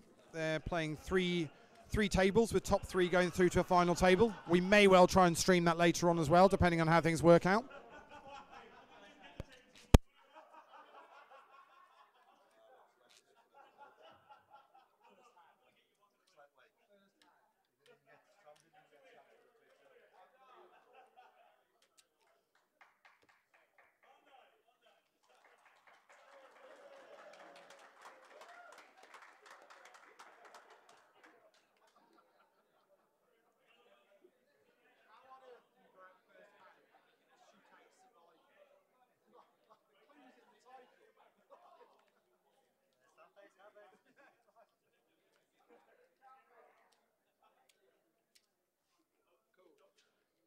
So call from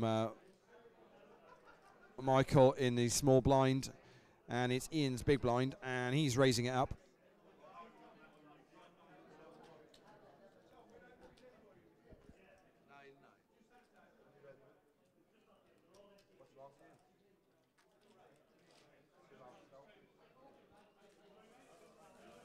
So Ian wins that one, and on we go again.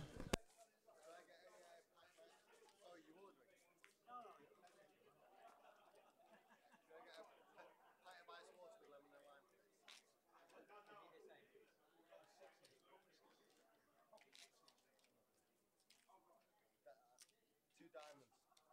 Big blind.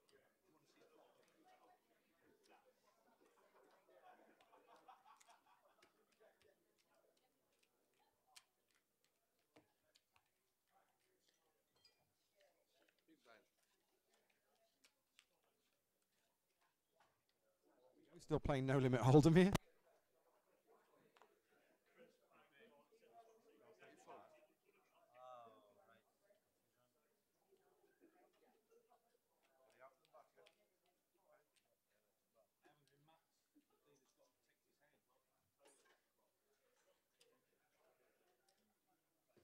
So Steve's first to act.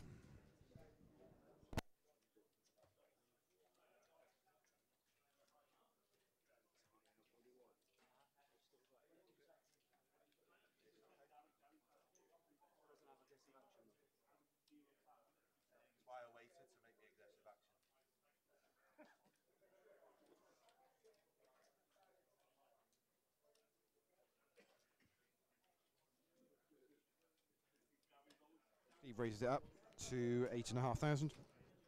Chris folds, Michael folds. Round we go to the blinds, which is Ian, left-hand side of your screen in the small blind.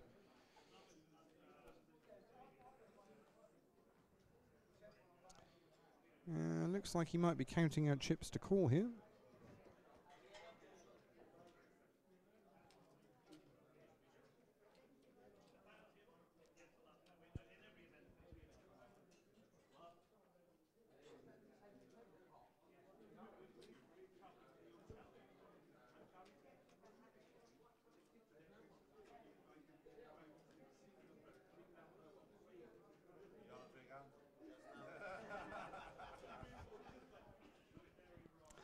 So Ian's made the call. Decision's now on Seb.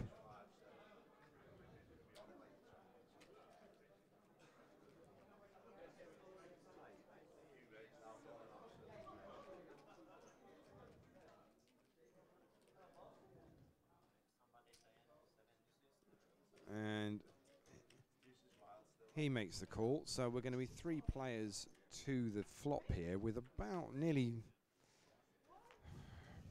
25,000 in the pot. And it is 6 of diamonds, 10 of clubs, 7 of spades.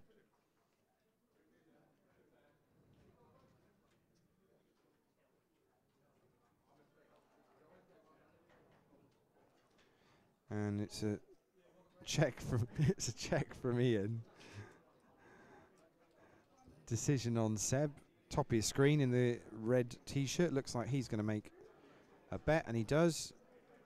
Looks about maybe 12,000, maybe 12,000. Yeah. And Steve folds, so we're back round to Ian.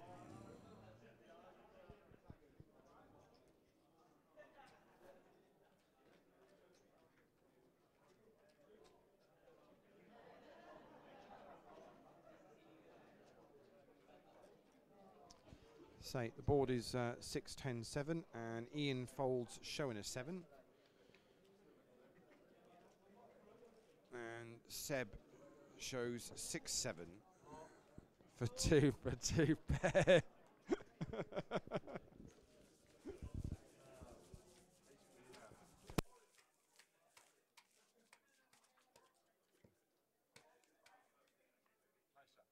Seb obviously knew what was coming on the flop.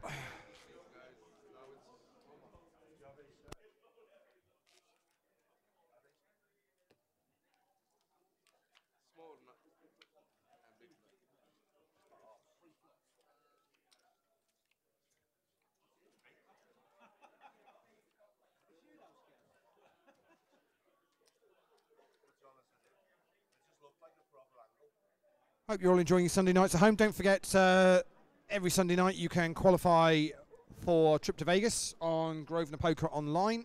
Starts at 9 o'clock, £225 buy-in. Two packages guaranteed, £3,500 packages to go out in June out to Vegas. Well worth getting involved in if you can. Some good value there, guys.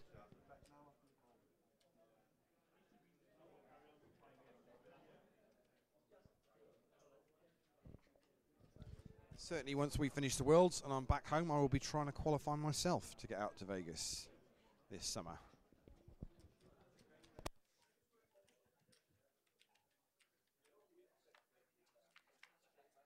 So 3 players to see a flop here. Seb in the small blind, Steve in the big blind, and Ian on the button. Seb checks, Steve checks. Oh, Michael's there as well. Didn't see Michael had cards in his hand. Apologies. Michael's in the hand as well, so 4 players. And they've all checked anyway, so we're going to see the 8 on the turn to go with the Queen, 4 and deuce that fell on the flop. And a check from Seb has seen a bet out of 5,000 by Steve. Pretty quickly called by Michael. Round we go to Ian, who's picking off 5 green chips and is going to call the 5,000. Seb in a small blind. Let's see what Seb's going to do.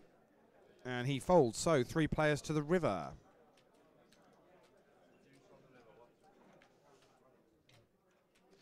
And it's a jack on the river, so it's Queen 4, deuce 8, jack. Action on Steve, he checks, Michael checks. Ian left of your screen.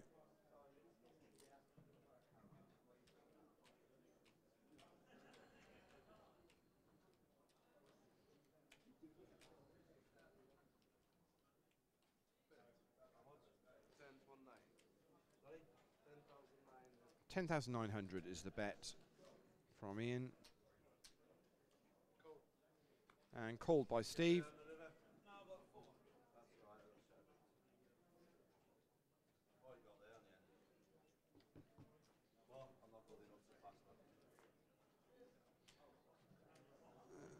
Set of eights for Steve, and that was good enough. Ian had a little bit of a tickle at it on the river. Called very quickly by Steve. He said, "I'm not good enough to fold that." And we've been five-handed for a little bit now. Surprising, guys are all in the money now. I'm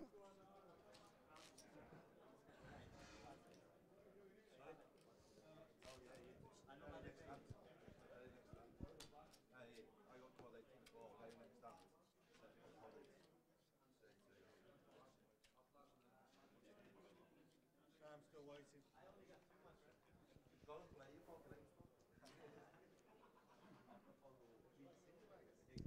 So Steve in the small blind this time, Chris in the big blind, which means it'll be Michael under the gun to out first. Bottom of his screen, back to the camera.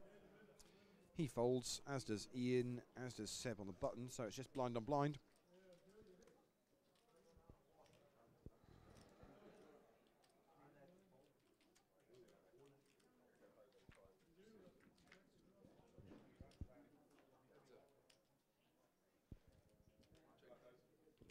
So flops 8 ace deuce, and it's gone check check, and they're going to see the 3 on the turn. And Steve bets that 5k.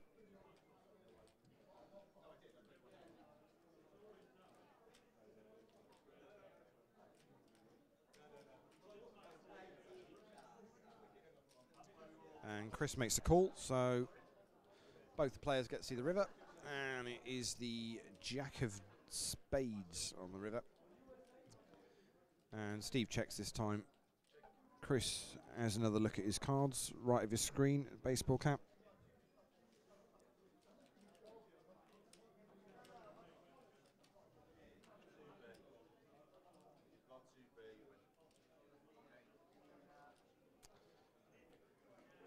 Steve's got 2 pair, 2s and 3s.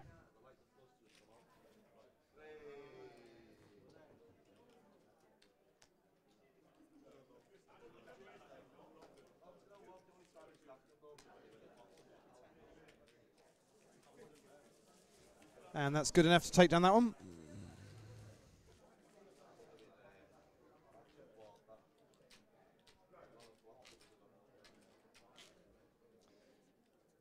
In the meantime, the dealer knocked over Michael's stack on seat 9. Nice, he's got a stack enough worth knocking over, to be honest, so he doesn't mind stacking them back up again.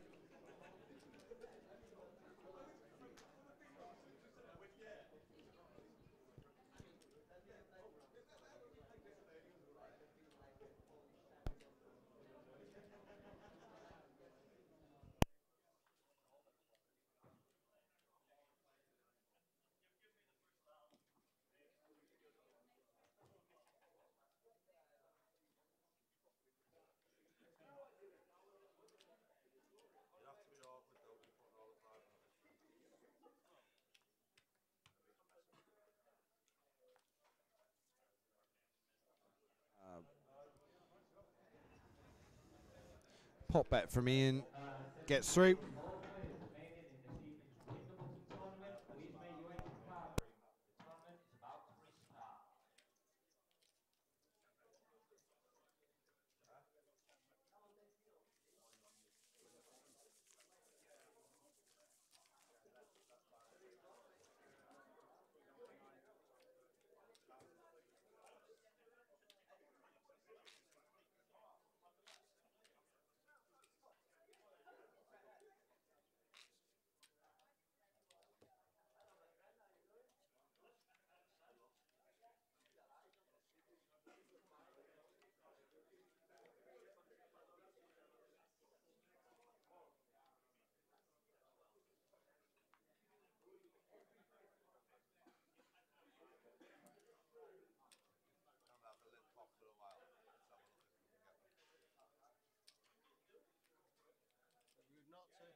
So bet out from Steve here. Makes it 9,500 on a board of 9-3 deuce. And Chris says he says all in, but he's just checking whether actually that's a pot size bet. Dealer's just going to have a look and see where we're at, and is nodding, saying yeah, I think so. Ian's going to fold, which means we're back round to Steve. Steve says he's going to call. And so it's pocket nines in his hand for Chris, which is going to put him ahead. Steve's got the heart nut flush draw, 6 of diamonds and a straight draw as well. 6 diamonds is no good, and another 6 of diamonds actually fills the boat for Chris on the river, and it's going to be a full double up for Chris.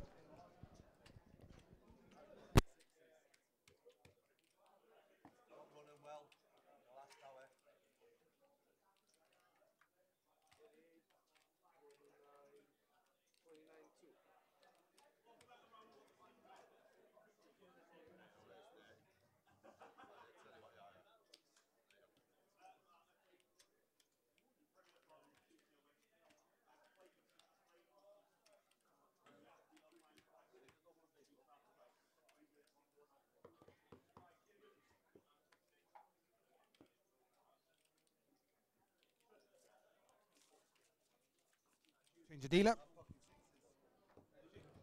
We say goodbye to Ralph.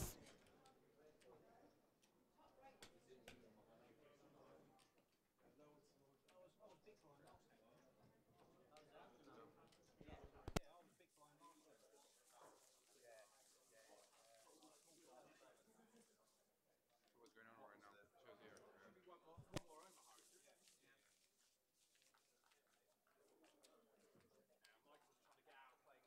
Shows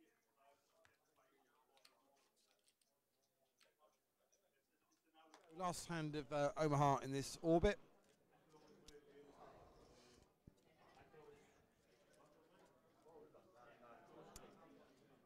Blind still 1,500, 3,000. And so it's Ian in the small blind and Seb in a big blind, which means it's Steve to act first.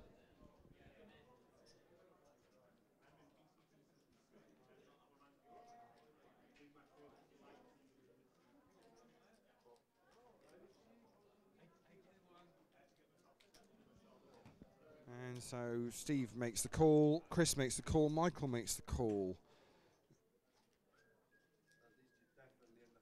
Ian makes the call. Seb has an option, and he decides to check that. So it's going to be 5 players to see a flop here. And it's 8 Queen 8.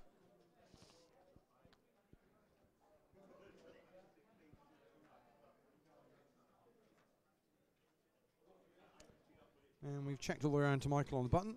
It looks like he's counting out some green chips. 7. And he makes it 7,000.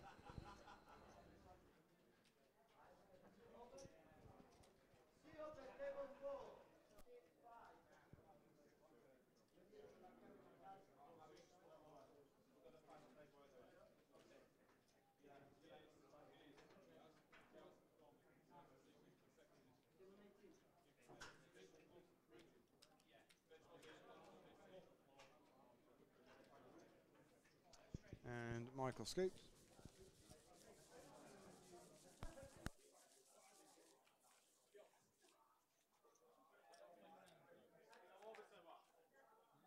Level 8,500. 8,500.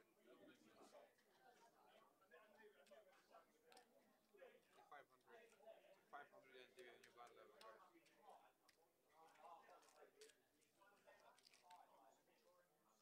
a 2 and 4.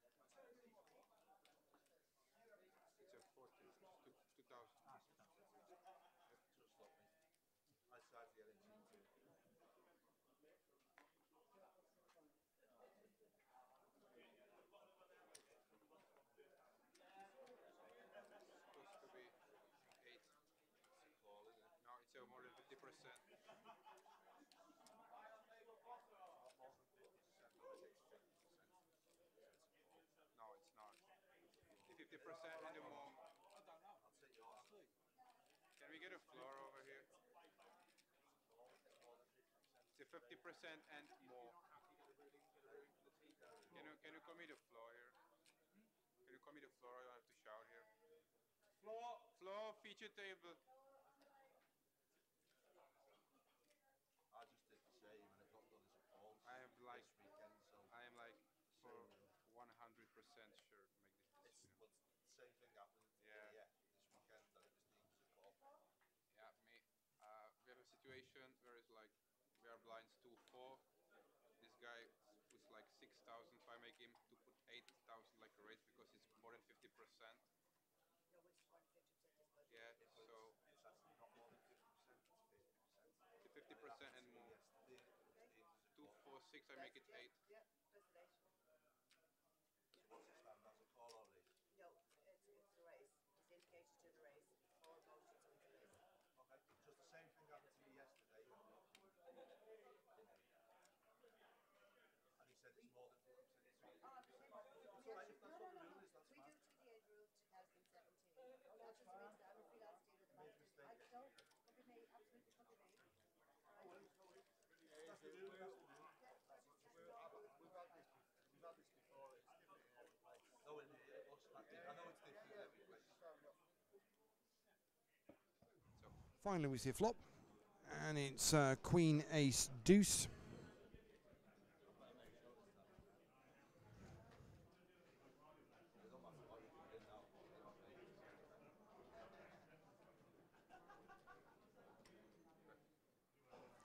And check from Steve, and bet from Michael, and he wins that one. Michael really starting to add to his stack here, five-handed. At one point was down about 19, 20,000. I would suggest now he's up nearer 60, maybe 70. Actually, yeah, probably 70,000. On my table. Not at my table. Say blinds 2,000, 4,000 with a running ante of 500. And we're still five-handed.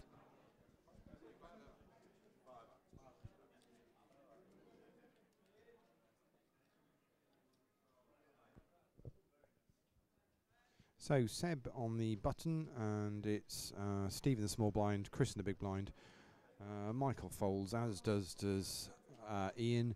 Seb says raise, Steve folds, Chris folds, and Seb doesn't even get chips in the middle, and he scoops the blinds and the ante.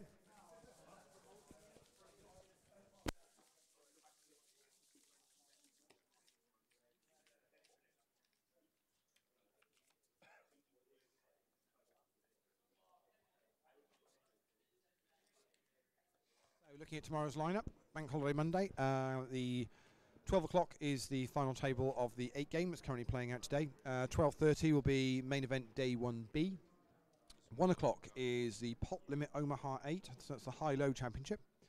7 o'clock is the no limit Hold'em championship side event, and then at 10 o'clock tomorrow evening is the pot limit Omaha cash championship day 1B. So you can see the full schedule at apat.com/WCOAP. If you fancy getting yourself along to anything, we're here till a week today. So Sunday the 8th of April is our final day. And by then we will have created 33 new WCOP champions. Well, actually technically a little bit more than that because we've got a tag team event and we've got a team event as well. But 33 events in total. And all of them will have been won by close of play on Sunday the 8th.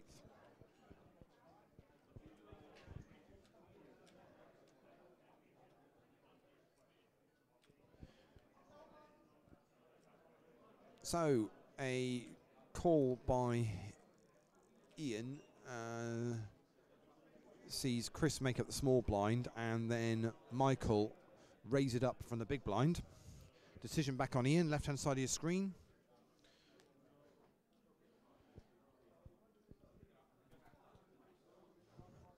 He's really got a depleted stack now. He's going to make the call, and Chris gets out of the way. But although Ian's got chips in front of him there, majority of them are the blue 100 chips now. He's got 2 stacks of red 500s, which are roughly in 20s. So he's playing about 20. Let's see, 30k. Sorry, just done. Don't take a phones on the header table so it can read. Check. No, I mean like, sir, just. Hello, sir. So the board is 7-5 deuce king. Someone's just commented the audio's a little bit quiet, so I will turn it up a tiny bit our end. See if that can make life any easier. So it's gone check, and king on the turn and 5 on the river.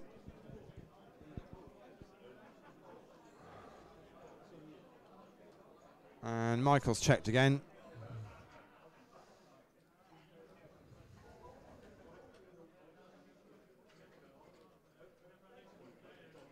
Say Ian's playing about 30,000 and he's bet I think it's about 15k.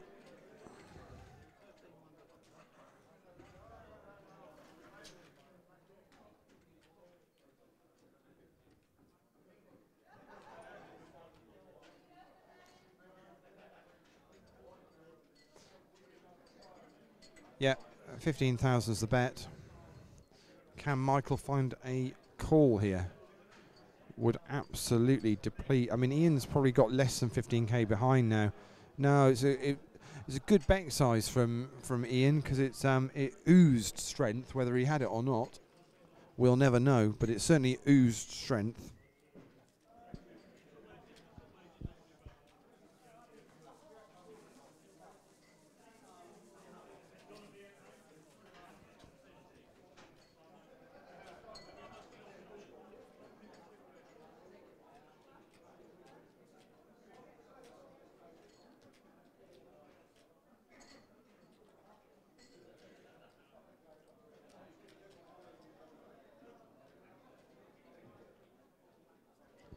So on we go. Chris's button this time, which means Michael in small blind, Ian in the big blind, which means it'll be Seb to act first. He folds. Round we go to Steve. He folds as well. Chris on the button, get out of the way, so it's just the 2 blinds to go.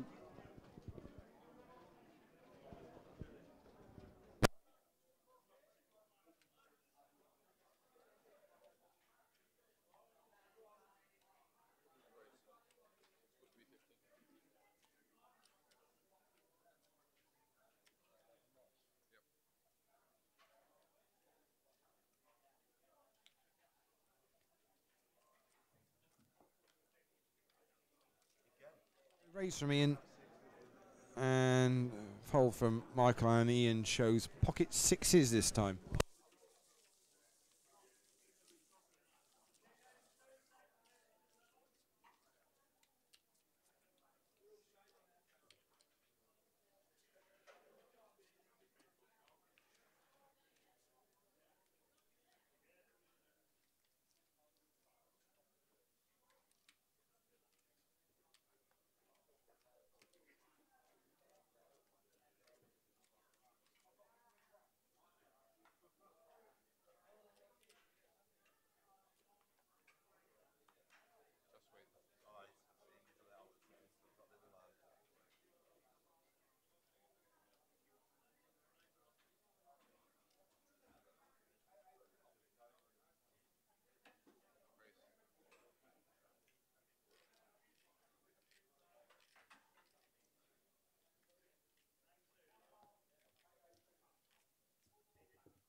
The button has made has reached the final table, so they're starting that very shortly.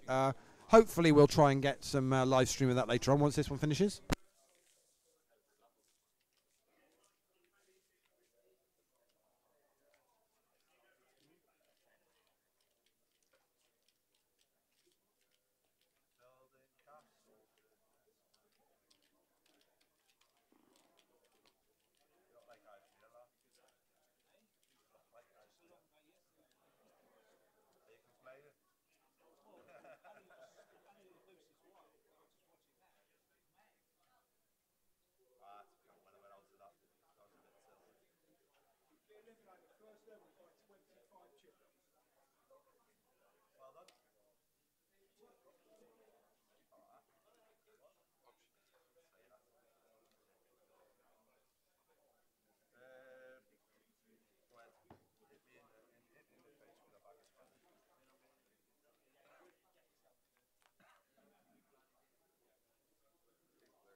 A flop of Jack 6-8.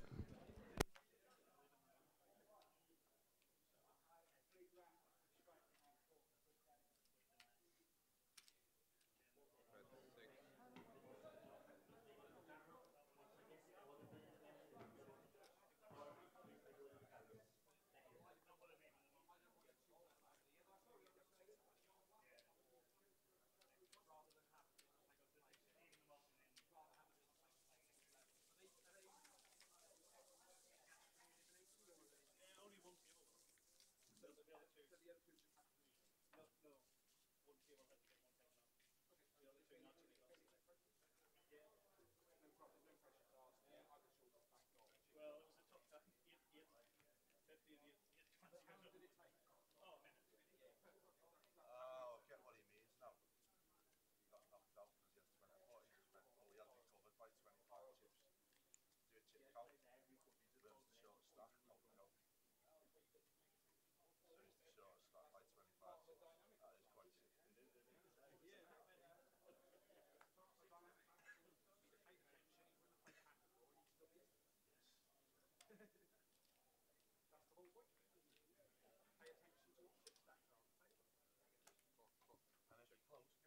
the reason we have so many D of them, we've made the chip stack quite high denominations, so it's easy to count.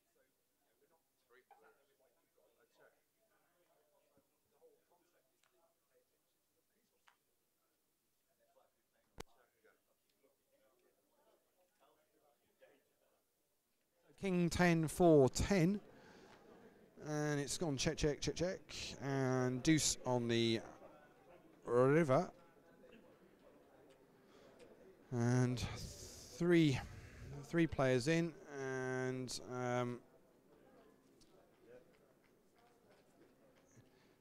pair of kings with the tens on the board and the queen kicker for Steve. Scoops, but it's only a tiny pot, but scoops it anyway. Every pot counts.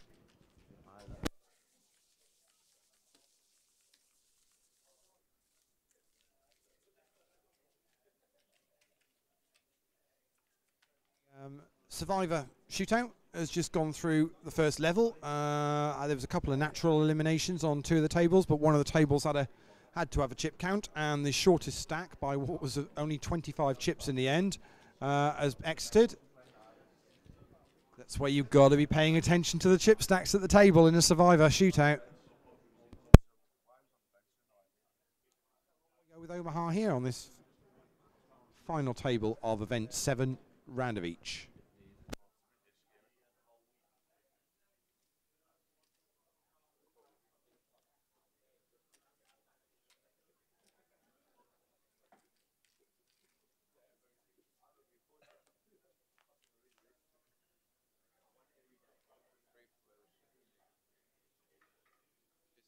Boards 3 ace 5, and decisions on Chris. He's checked. Michael checks. Ian's counting out some chips over there, and he makes a bet of I think it's 7,000 by the looks of it. Chris folds. Michael bottom right of his screen. He's going to fold as well, and Ian's going to scoop that. Ian's added to his stack quite nicely in the past orbit or so.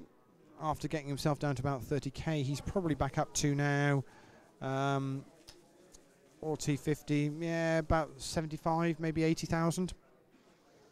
Actually, no, just stacking a few more greens, actually, probably maybe a little bit more than that, actually, maybe 90,000.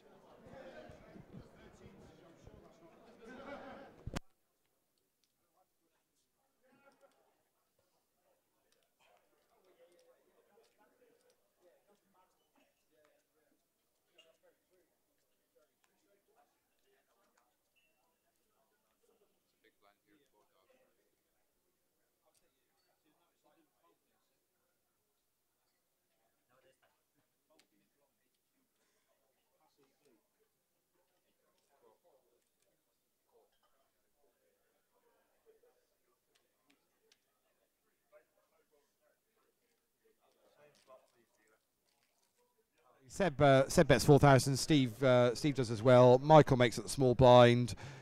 Ian checks in the big blind. So the four of them are going to see a flop of 775. And Michael fires out a bet of 7,000. Ian folds, as does Seb. Just Steve to go.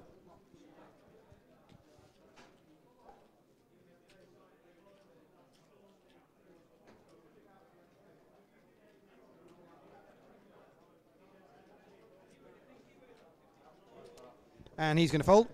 And Michael scoops that one.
So good to see a flop here.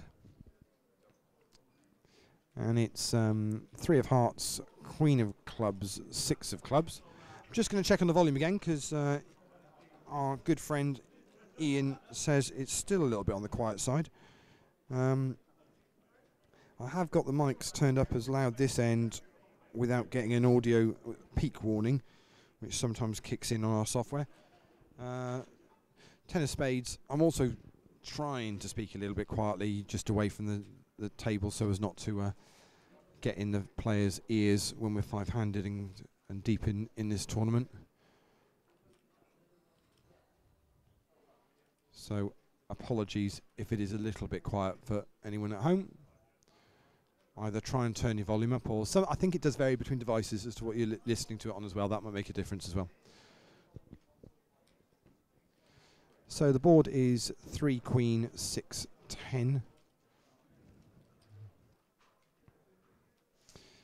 And it's Steve and Michael in this hand. Steve's bet out, and Michael on the button decides to fold. So Steve scoops that one. On we go, and we're back to playing No Limit Hold'em. So the button's going to be with Ian Thompson in seat 3.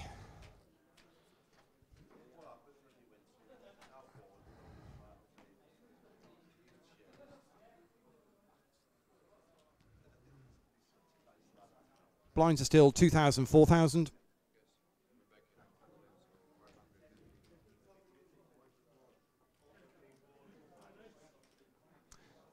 Which is puts the average stack at just under 20 bigs.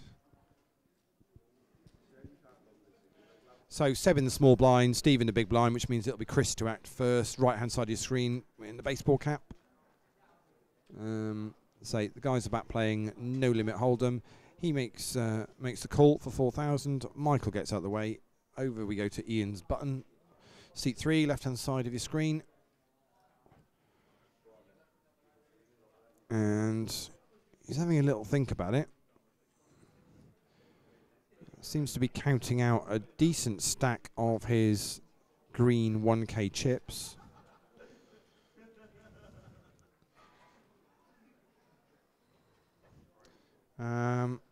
I want to say 21, but I can't tell whether he counted those out in 4s or 5s. It's either 17 or 21. Whichever one of those it was, that's enough for him to take it down. Nicely played by Ian. As I say, for those of you who might just be tuning in, Ian picked up a bracelet on day 1 of the WCOAP this year, winning the Pot Limit Omaha Double Chance. tournament, very first one, event number 1. Really pleased for him. It's a very good final table last night. We're here for the next 7 days after today, right through to next Sunday. And we'll be streaming as many of the final tables as we can possibly get in. Obviously, when we're running multiple events each day, we know we're going to get some overlap. The Win the Button final table has already started. I can see the other side of the room. We will try and get that across onto the feature table as soon as these guys finish playing out this one. 8 game is still going strong. That's going to play down to a final table today as well. And the Pot Limit Omaha Survivor Shootout is currently playing. That'll play down to a final table of 9. Say we're going to get one of those over on our feature table later on, depending on timing of how long this plays out. We've been 5-handed here now for a little while. So Ian's raised that one up. Ian's raised that one up and wins that one. And shows the jack.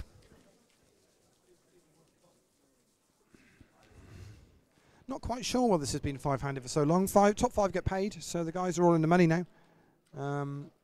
We've not even put the medals and the bracelet on the table yet to show what they can win for top 3. But on we go. So as I said earlier, average stack now is about just under 20 bigs. So still plenty of play.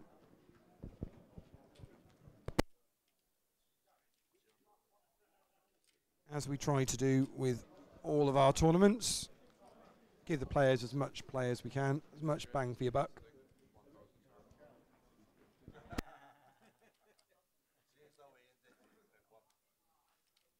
Steve's all in.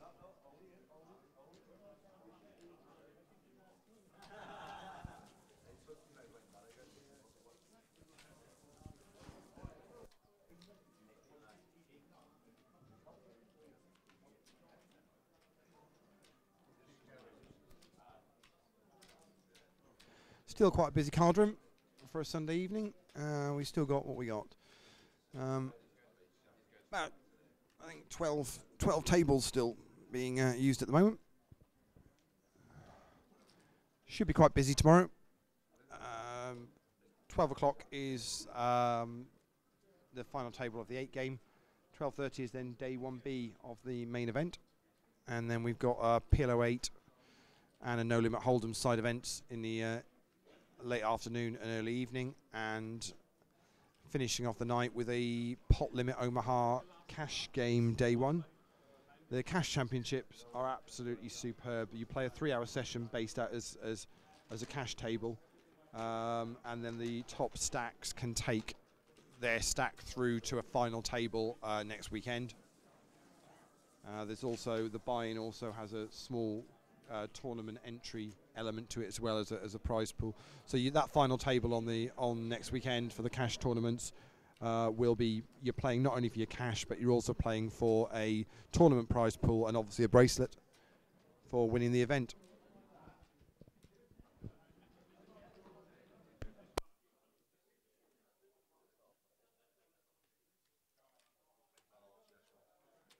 As I said earlier on, if you're at home now, Grosvenor Poker Online, 9 o'clock every Sunday night. Vegas Satellites, 2 £3,500 packages guaranteed every Sunday night, £225 buy-in. You can satellite in all week.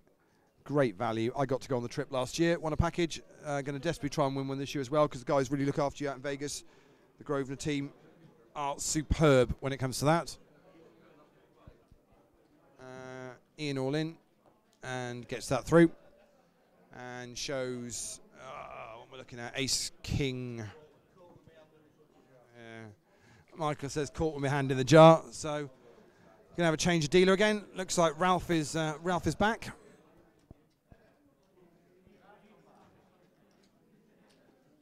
As I say, so those Vegas satellites on Grosvenor, absolutely superb.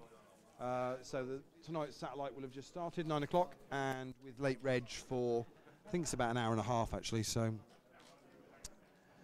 well worth getting involved in. Entry gives you 7 days in Vegas, money for flights, entry to the Millionaire Maker at the WSOP, and on top of that, the guys just look after you. They'll probably have a couple of party nights and put on another couple of events as well. Normally out there with the Grosvenor Pros as well, likes of Jeff Kimber and Joe Beavers, Will Kassouf, Katie Swift, Andy Hills, and Rick Trigg.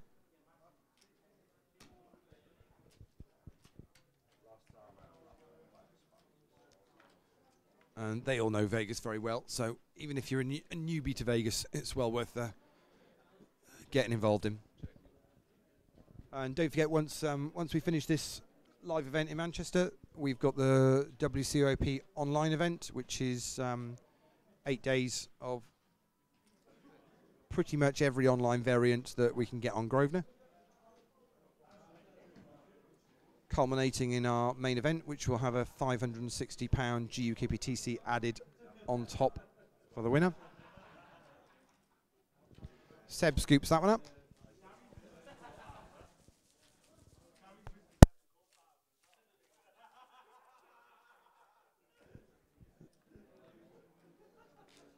Seb captaining the Polish team in the World Team Championships later on this week, Wednesday and Thursday. 14 countries playing in that.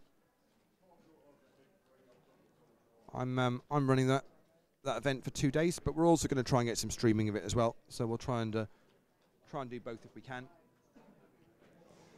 But yeah, we got Belgium, Canada, England, Germany, Netherlands, Luxembourg, Portugal, Switzerland, Wales, Scotland, Ireland,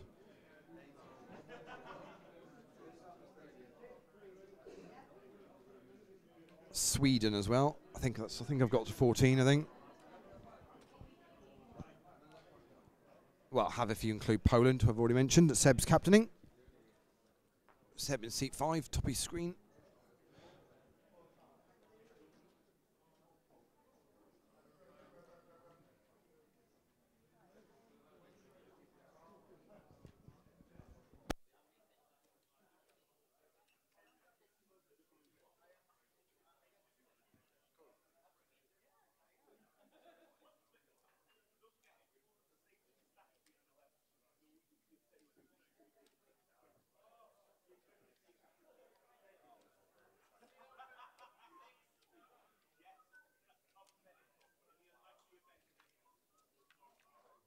Seb and Michael going to see a flop here, and it's 9 for Queen.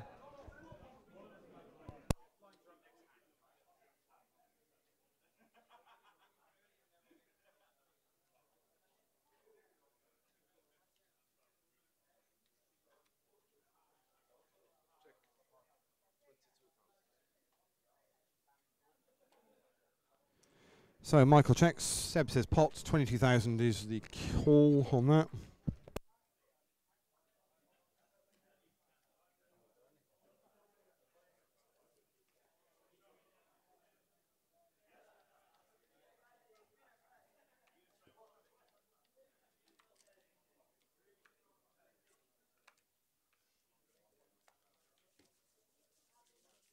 Lines up, guys. 3-6, please. 3-6.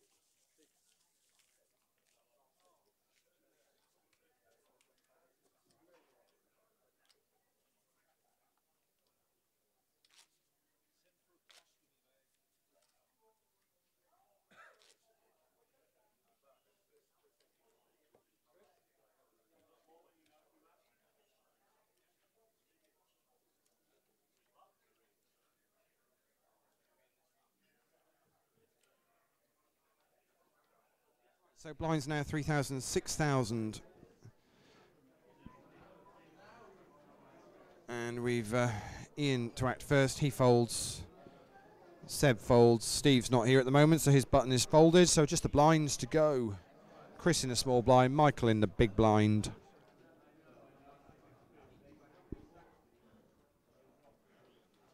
And Michael gets a walk.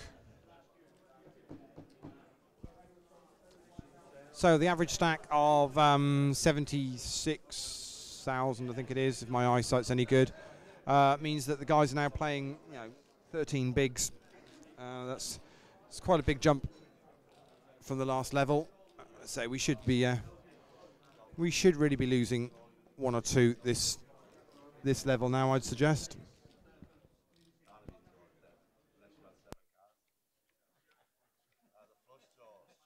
More hands of Omaha to go on this orbit.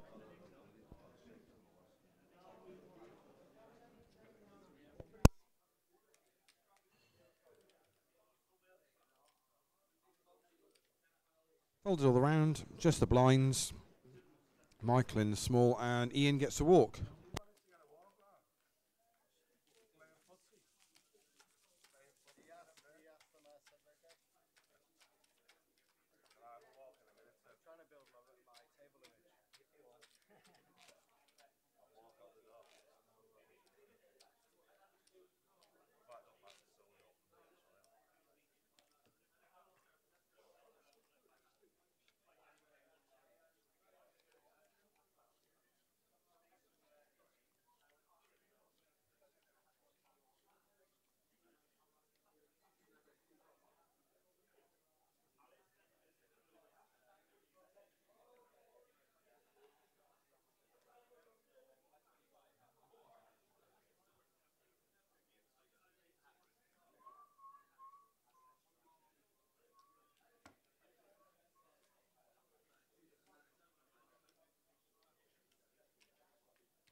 Raise from Ian, and Seb doesn't like his 7-7-5-9 with three clubs.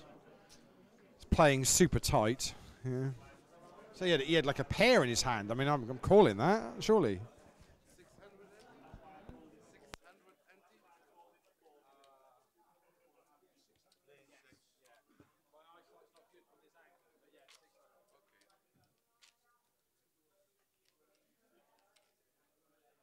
So it's 3,000, 6,000 with a running ante of 600 because we're back playing No Limit Hold'em again because Ian Thompson has the button. That is the trigger at this table at the moment. Whenever Ian Thompson has the button, the game changes. The power, hey Ian, the power.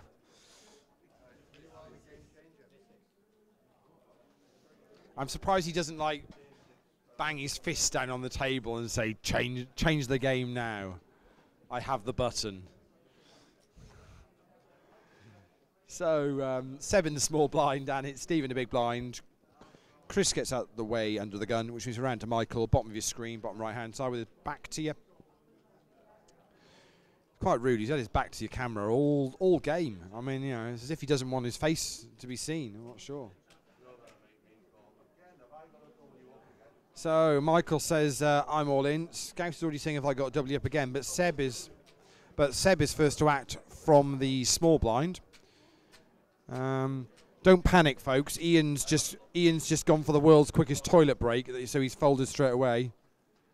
8, 9, 8 of clubs, 9 of spades, and it's 2 red kings for Michael. It's the red kings that are at risk, though. Here we go. We're going to see the flop, and it's Jack, Deuce, Ace. It's going to need to be runner.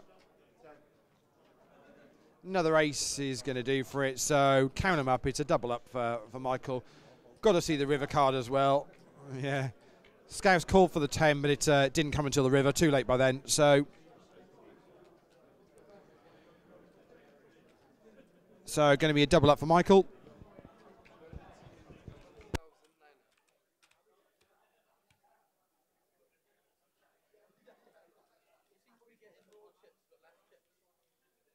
keep doubling everyone up. I'll give it. Then I build my chips back up and then double some up again. Build them up, double some up.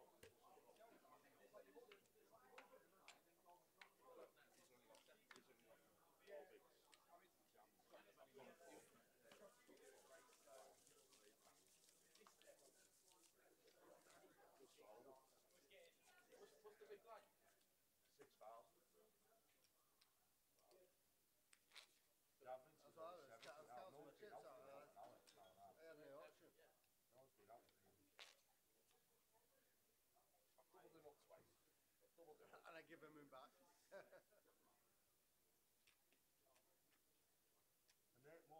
So on we go.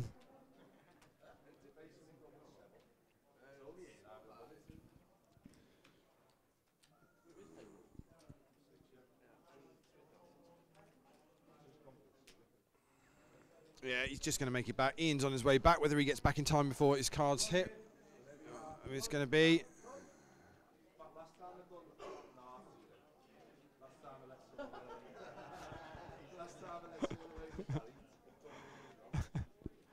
So Michael to out first. Ian just missed it back, although it was an impressive run across the card room. So round we go to Seb's button.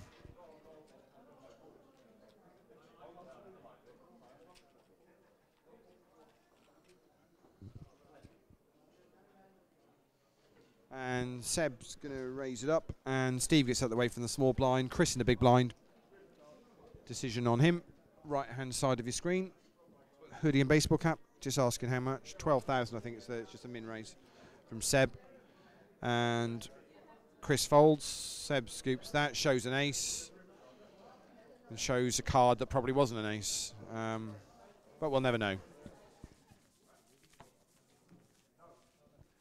On we go. Steve's button. Anti's going back in. Chris in the small blind. Michael in the big blind. Ian under the gun to act first.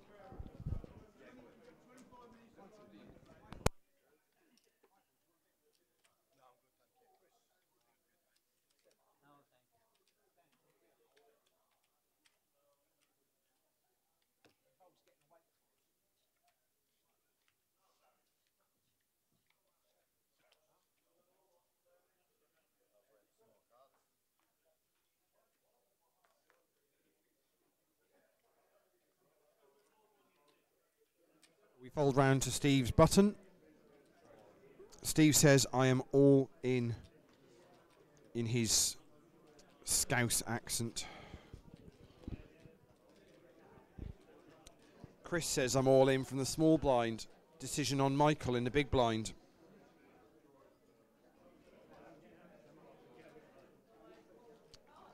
This is how serious it is. Chris's rail have got to their feet after about an hour of sitting down.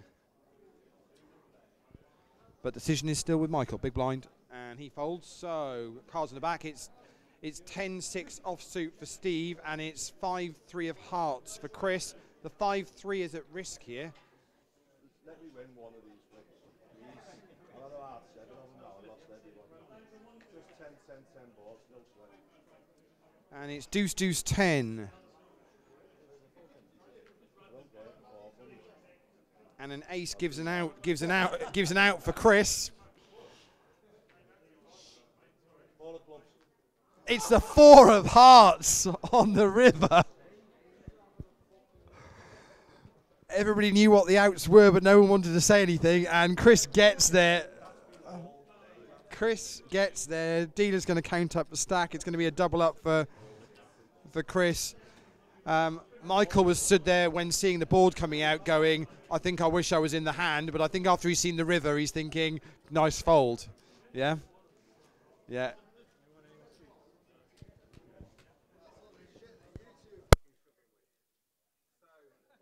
Full double up for Chris.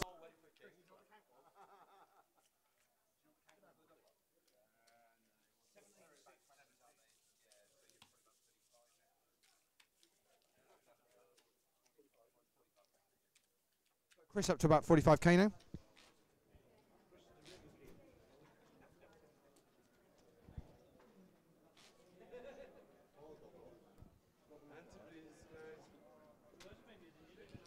Steve's being very generous at this final table, doubling players up, but he's that type of guy.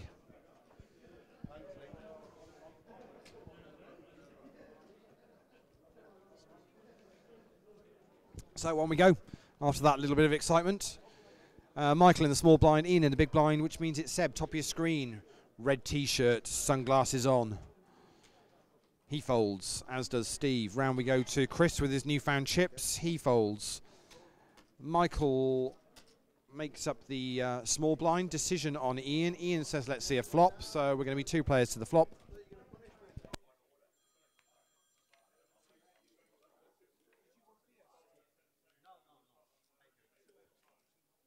So it's a queen and an 8 and a 4.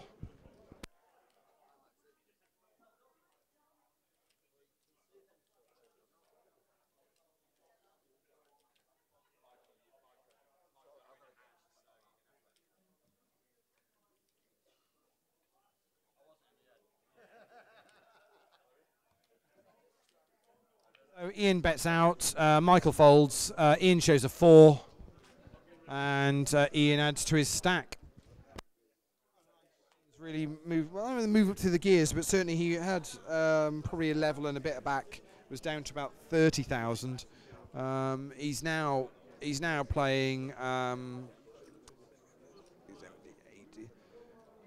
probably creeping up to the 100k mark. Average stack still 76,000.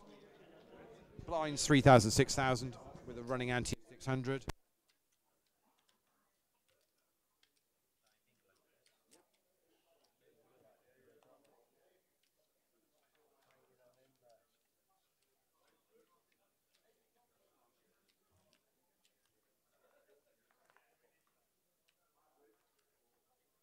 Steve folds, Chris folds, Michael folds on the button, so we've just got the blinds. It's Ian, left-hand side of your screen, seat 3 in the small blind. Seb, top of your screen, seat 5 in the big blind. And Ian's raised it up.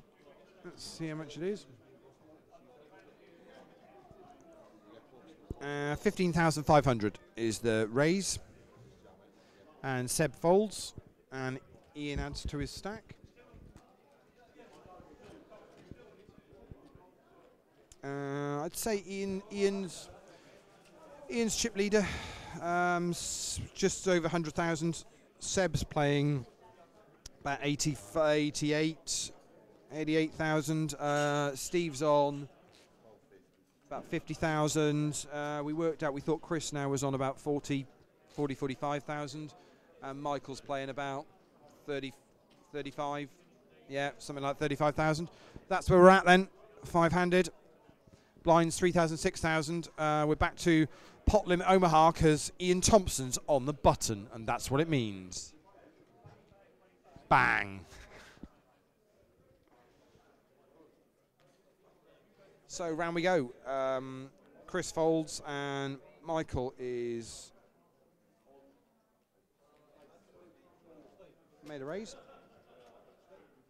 and makes it 12,000. Round we go to Ian on the button then, so the bet is now 12,000.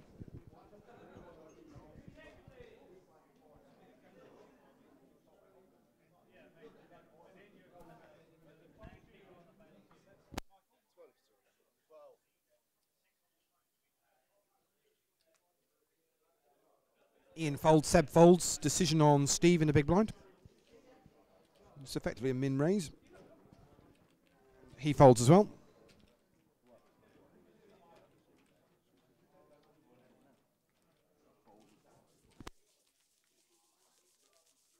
Small and big blind, please. So Seb's button this time, which means it's Steve in the small blind and Chris in the big blind, which means it'll be Michael to act first.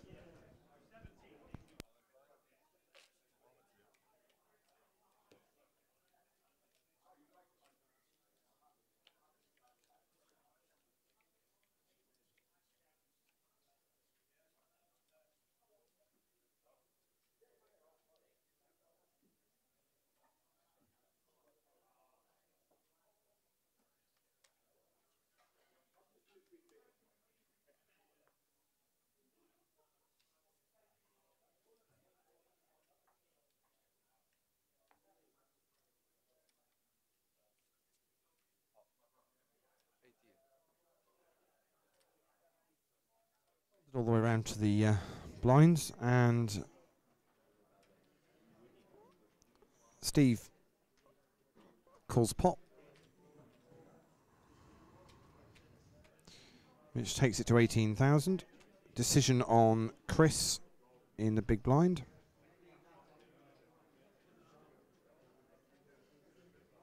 And Chris is going to make the call, so both the blinds are going to see the flop.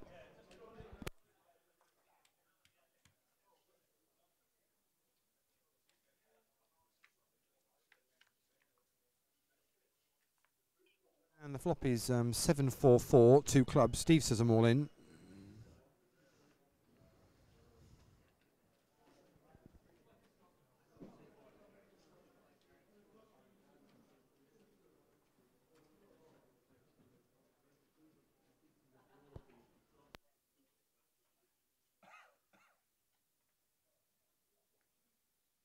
And Chris folds.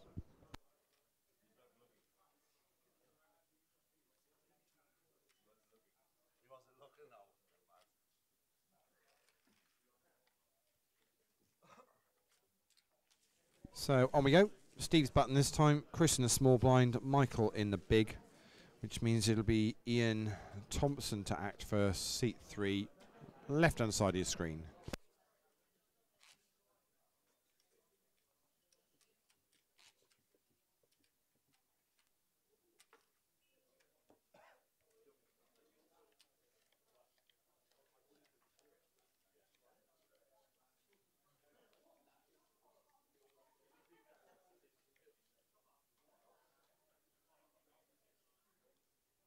So Dan's just going to take. Dan Howson's just going to take over on comms for 10 minutes. So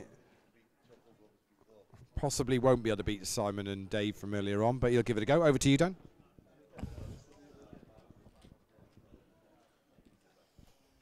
Well, I'll try my best now to keep you updated on what's happening, but it's been pretty slow going here. Like I said, still blinds 3 and 6.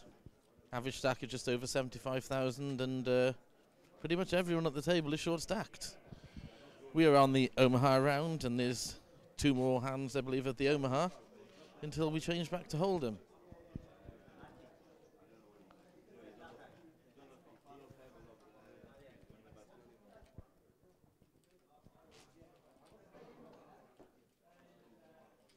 Dan, tell me, what would you be doing if you were sat at this table now, 5-handed? Well, honestly, by now I'd probably be out.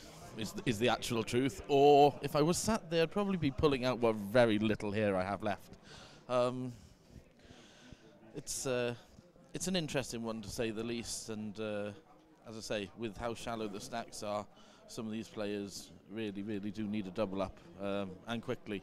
We've got around 20 minutes before the blinds go up again, and you know the average stack will be around about 8 big blinds at that time. So we're looking to hopefully get things moving and lose a player at some point very soon. It's interesting. I mean, all the guys are in the money. So why does it happen like this? Is it the bracelet? Is it winning a title? Is that what makes players tighten up, or is it just the fact that, I don't know, is it because they're on the feature table and they know people are watching hands? Why is it? Yeah, nobody wants to look like they're doing something stupid on a live stream and on the final table. And I guess at this point, the bracelet probably does come into a bit. The pay jumps at the moment at 5-handed are relatively small. Yeah, I mean it's only 50 quid at the moment. And they shouldn't really come into play until heads up, to be honest with you. So I can't see the money being an issue. So it might just be the fact that they don't want to look like they're playing bad. But as I said, a lot of these people are so short. The chips really need to be getting in soon. So Ace Queen's going to play there for Ian. Michael had a pair of 9s with an ace and a 7 in his hand, but the Queen on the river is going to play out again. I mean, it's not a great flop for Michael's hand. Whereas if he'd bet it out, he probably could have got Ian off the hand. But hasn't got the stack to do it. Well, definitely, but the trouble is when you're sat there with, I mean, it looks like he's maybe got around the 30,000 mark at a blind of 6,000. When you're sat there with 5 big blinds, You can't be betting and making a mistake, really. The other thing, Dan, is that the table know that Ian picked up a PLO bracelet yesterday. A well-deserved PLO bracelet, I may add. I was one of the donatees to the Ian Pables Thompson stack yesterday, and I'm quite glad to say that he went on to use them to their fullest potential. So this will be the last hand of the PLO until we switch back to Hold'em. I'm guessing it's probably a lot easier for some of these guys being used to Hold'em to be shoving and getting their chips in the next round. So they might just be hanging on to actually have the Hold'em level where they can actually try and get their double up. Yeah. So blind on blind then. So it's Ian and Seb going to see a board of 7-5-8 now for Omaha. That's quite a tasty flop, isn't it? A lot going on there. It's a very tasty flop for two limped hands and with the hearts there. And again, with how shallow they are, it looks like a bet will take it, but it's not. There's a bet and a call. There was a bet from Seb, and Ian has check called, but he will be playing the hand out of position. The two of diamonds really changes nothing, so you would expect Seb to be betting again here, which he does. It looks like around 15,000. 13,000. He's very quickly said how much is that, and he's grabbing chips, so I think he's going to be making the call. Yeah, I mean, it's hard to say what Ian could be on here. I mean, do you want to be check calling here with hands like 4-6? The heart has come now. And given other potentials on the straight Ian is eyeing up his chips. I mean, so if you could have had 6-9 in your hand and maybe flopped the straight. And a really small bet from Ian, a really 12,000. And an instant side fold for Seb. So, do you think? I mean, do you think that Seb looking at if the heart does anything but heart? Do you think you get the feeling he's looking at anything but a heart? What did Ian show there? I missed it. What did Ian show? He had 6-9. Ian had 9-10. Yeah, so Seb had 6-9, so he had flopped straight, and the 9-10 changed. The 9-10, yeah. So he was either saying that we seen two of his whole cards, we didn't see the other two. No. But the minute that third heart drops on the river, if all you've got there is a straight, it's very it's very hard. It's very hard. Well, in Seb's position, he'd flop the straight, flop the nuts. But then the minute the third heart falls in, and then your opponent's betting out against you, Dan. What do you? Yeah. Yeah, but you're calling 12 into like 62. I mean, you've got to be right once in 5. Yeah. Okay. Yeah. That's good. Yeah. I can't be folding. I can't be folding that river for 12k. I can for 25, especially with the chips. Well, you called it straight away. You said it's a very light bet from Ian. It's too big. It's too big. Into that size pot, I just. But Ian's the one now. I was working out. I thought about an hour ago he had about 30k, and he's just slowly been just grinding away, adding to his stack. And he's now well over 100,000 chip leader. So it's a great bet, but it's also it's easy to wrap the hearts there if you have missed anything else. I mean, we've seen the 9-10. Granted, he may have had hearts behind, and he didn't show the hearts, but I don't know. 12. So it's no limit. So it's no limit. So it's no limit Hold'em, and Chris has folded, Michael's folded, Ian's folded, Seb's raised up in the small blind. Steve says you on tilt. Decision in the big blind for him. Steve doesn't want to play 10 deuce. I mean, he's tightened up his game there, Dan, hasn't he? Yeah, but you're sort of hamstringed at this point. I mean, he sat there again with nigh on 50,000, so he's got 8 big blinds. The guy min raises. I don't want to be calling there. I mean, to be honest, Steve has probably called off a couple of light ones and doubled up shorties, and then gone away going, oh, I've doubled up another player. And it's like, well, yeah. It isn't always a case of any 2 cards, is it?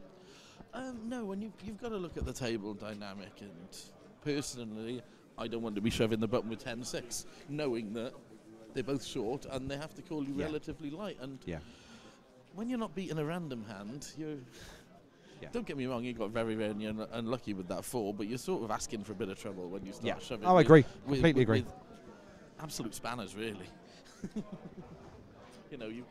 You've got to feel these people are going to be looking to call their chips off. We've got to call off the 5-3 of hearts. and he was only like probably a 58% favourite. I mean, Yeah. you know, when you're getting somebody calling with 5 high and you're only just beating them, you've got to say, well, is that a good spot? You know, that's the very best position I'm going to be in. Yeah. If you get a call off Queen 10, King 10, there's a lot of hands there. So another no-limit hold'em hand. It's folded all the way around, and Steve's all in from the small blind, and Chris very quickly gets out of the way in the big blind. But he's now down. Well, not quite 20K, fumes, but 20? yeah. You So know, three bigs. But we've been here before. Yeah, we've absolutely. been here before, and you know, and he's made it. You kind of get the feeling that he's got to make them, because he's got the small blind coming in now. He certainly doesn't. Certainly when they're playing no limit hold'em, he doesn't want to be then. Obviously, it's antes in there, so he doesn't want to actually just be sitting out in orbit there. Yeah, but I mean, one thing I don't understand, and I haven't been watching a great deal of it from the last sort of 20, 25 minutes I have been watching. I mean, if you're going to sit there and call it off with 5 high, what hands are you folding that you can't shove with? Yeah, that's true. Yeah. You know, and when he had 30k, he's liable because of how short everybody is, and how he's liable to get it through. Will he get it through? He probably can get it through at 20k. So Ian's fold, Seb's fold. So here we go. It's just an open shove here, isn't it? It's got to be an open shove, isn't it? But he's not. There it goes. Okay. Yeah, had to be. Now it's whether Michael's woken up with enough to think that he wants to make the call, because they're both not far off the same stacks, are they? Really? Both ridiculously short. They've got 3.5 bigs. Yeah. I mean, I think Michael's saying I'm going to take the gamble. Yeah, he is. Yeah. He is. Right. I think Michael's possibly just go. They're very close. It's 9-7 for Michael, and it's pocket kings.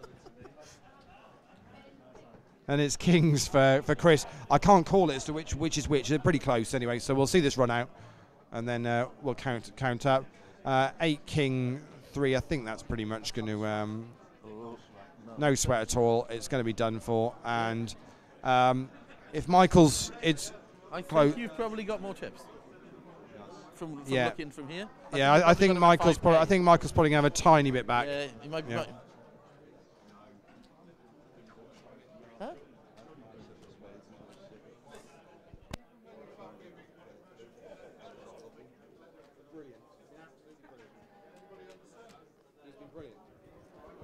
I haven't heard. I don't know what it sounds like.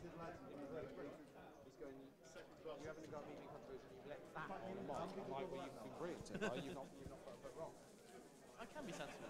Okay, so it looks like now Michael's going to be all in from the small blind. 50, 400. You said 5 something, and it is. Yeah, it's pretty much it. Yeah, 5-4, is it? 5-5. Yeah. 5-4, isn't it? I think. And he's in for 3 in the small blind. Yeah. But you know, as I said, you never know. He's going to be all in blind here. But the chance is, with the blinds and antes, that if he actually wins this hand, he's going to be. It's enough to then. Yeah. He's going to be back into the 20k mark. Yeah. I mean, yeah. So this is the time where we either do lose one, and like I say, Chris there has doubled up, and he's on 40k. So Seb folds.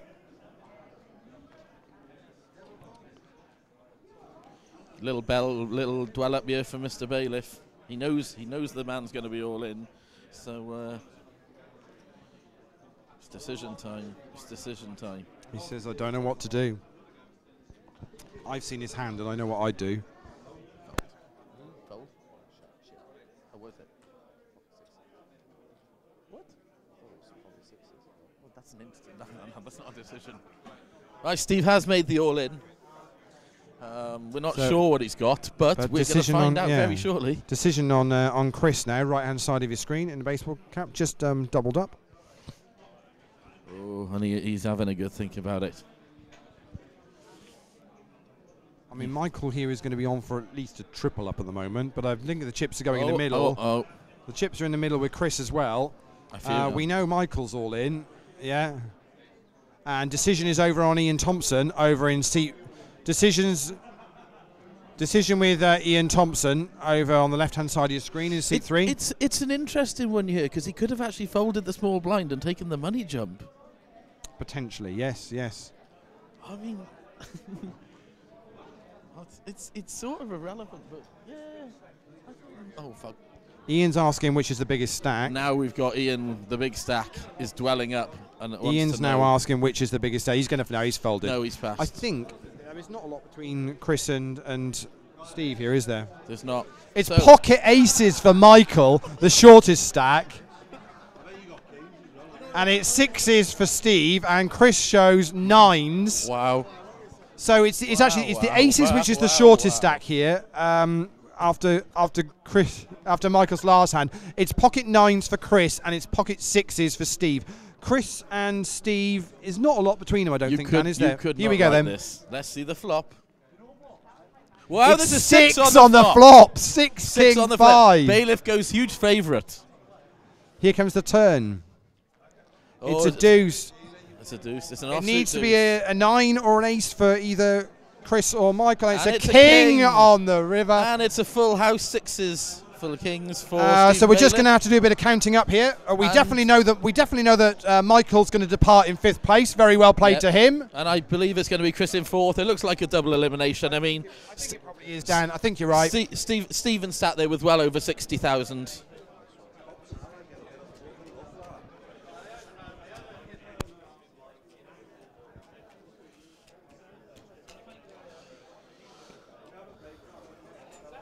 And it is so sadly unlucky, sir. Unlucky, sir. We've lost Michael in 5th, and we've also lost Chris in 4th.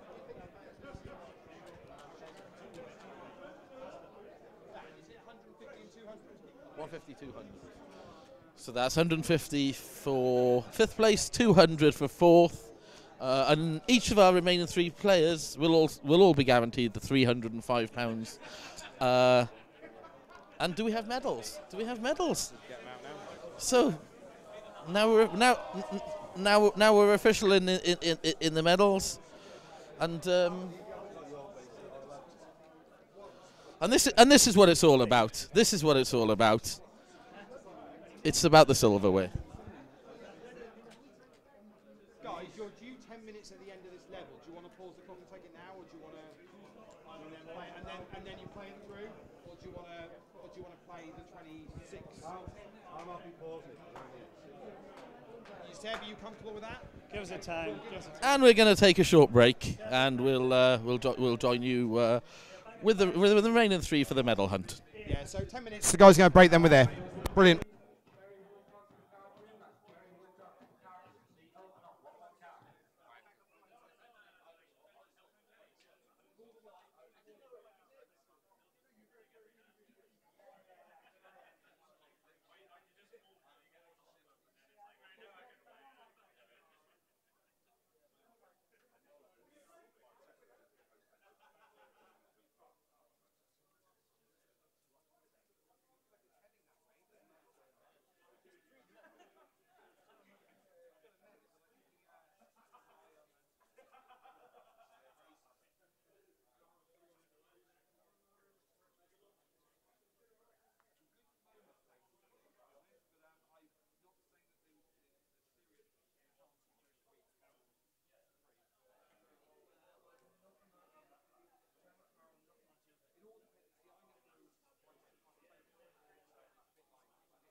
But somebody should close the block, right?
those. Not take them off the table, but just tray them up. So Yeah, that's what I feel like. Let the yeah, color they don't. off. You know, it doesn't need to be. Although actually, there's an argument there might even be enough just to actually take two. I think it's still playing. Yeah, eight, Six, and then it's gonna be eight. but if I just trade them up, then it just makes it easier for me to model in and then Yeah. leave an account.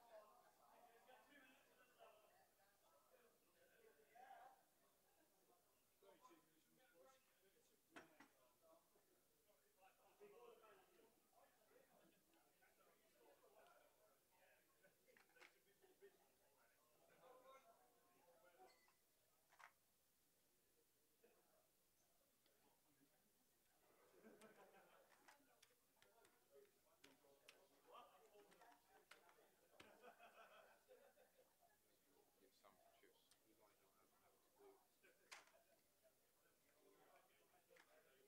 Now we have like two stacks. Yeah, I'll leave it like that though. You can take them out of there if you want to take them out of there, but you know, it's just not quite enough to do. I mean, we could actually just put a couple back and then just take them.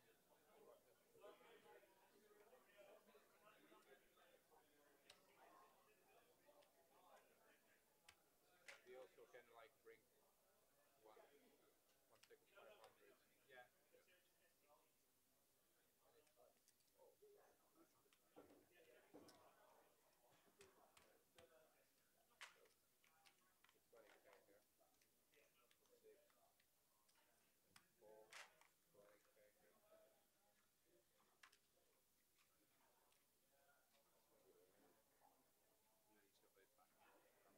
20k here. And then he's got those back. He's got enough there, so. Just need some bring much is some that? chips. It's a 20k. That's 20k and there's 10. And there's 10 there, isn't it? Yeah. See if they can just chip. Actually, see if they can just chip those two up. So what do you 30k together. Yeah.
So just waiting for the players to make their way back to this feature table to find out what colour medal each of them's getting. It'll be Ian Thompson in seat 3, Seb, me in seat 5, and Steve Bailiff in seat 6, who should be making their way through the card room very shortly.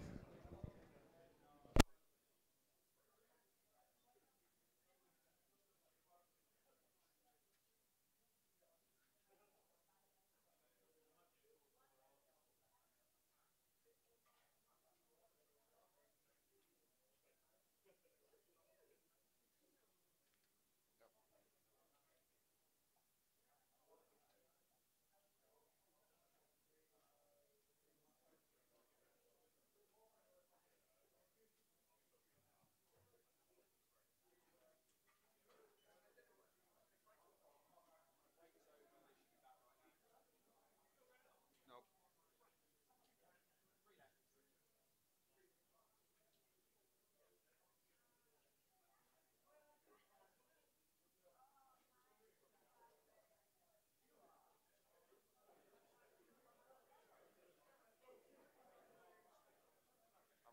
They have been told 5-2, so yeah. Yeah, 5-2. It's 5 more minutes. So, yeah.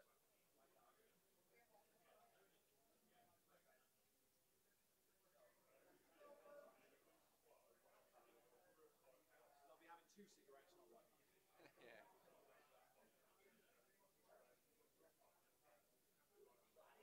They're coming anyway, so.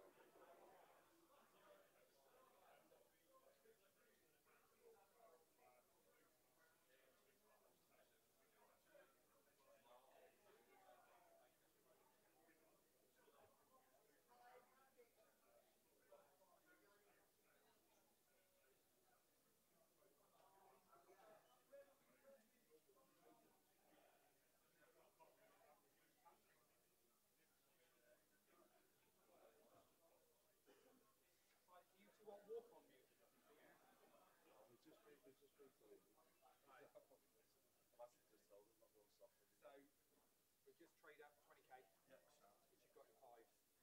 Right? Yeah, happy?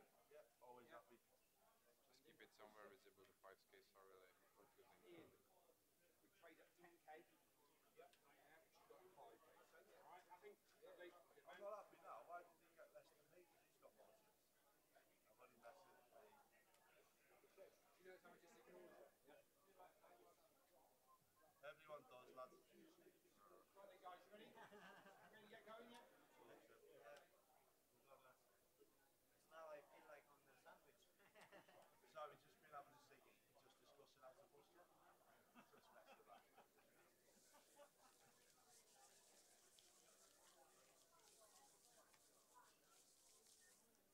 Guys, very roughly, do you know what your chip stacks are? Very roughly. Right, clock started. You're away. 12. Good luck, guys. And 3 players remaining. Ian Thompson, seat 3, Seb Me, seat 5, Steve Bailiff, seat 6. These guys playing for the bronze, silver and gold medal and the WCOAP bracelet. You can see those on the table, bottom right of your screen now. Also playing for now, minimum cash is 305, second place is 440, and up top, £655.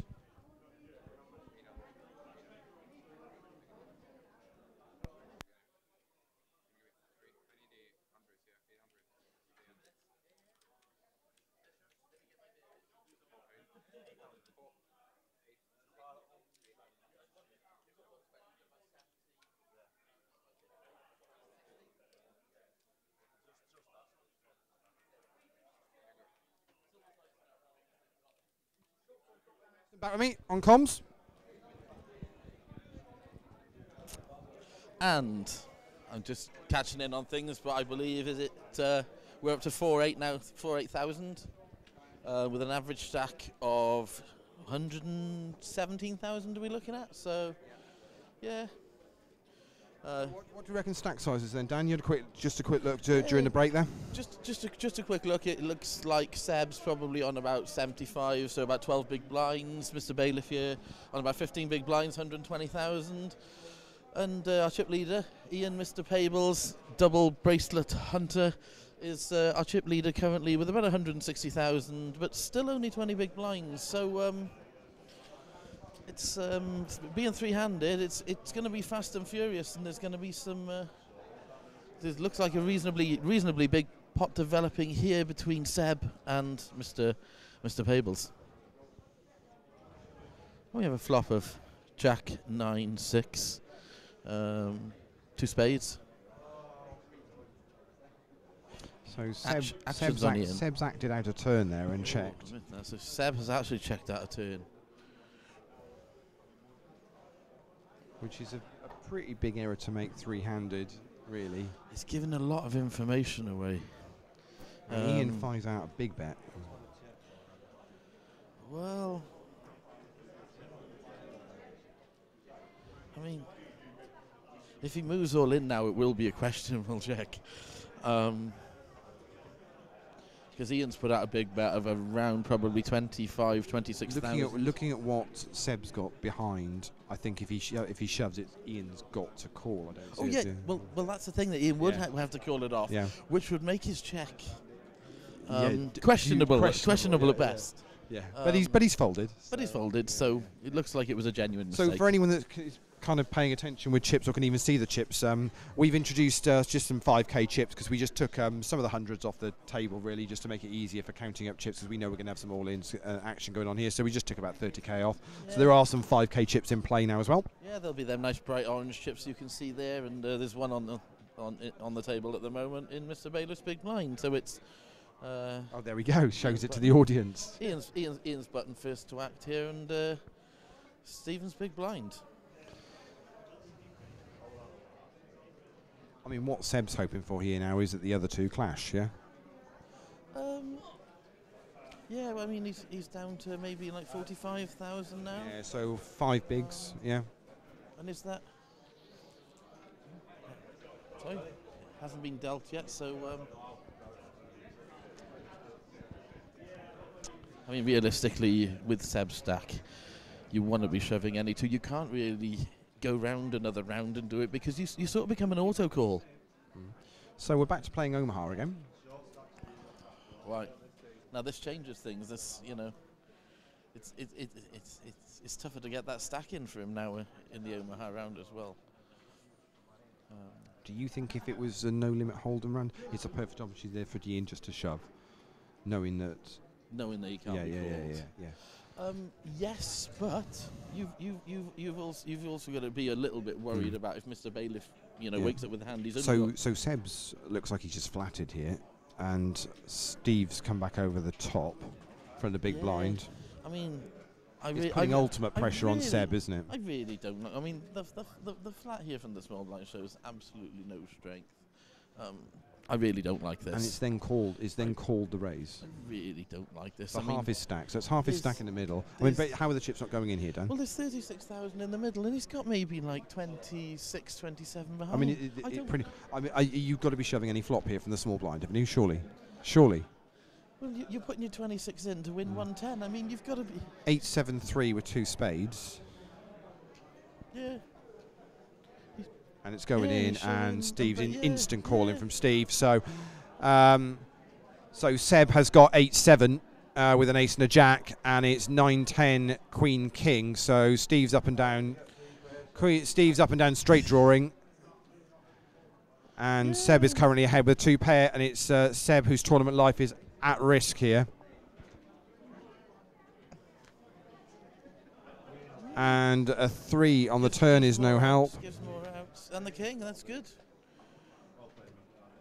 And it looks like we're going to be. And he's absolutely counterfeited. It's a horrible. That's a horrible way to go, isn't it? Really. It is a horrible way to go.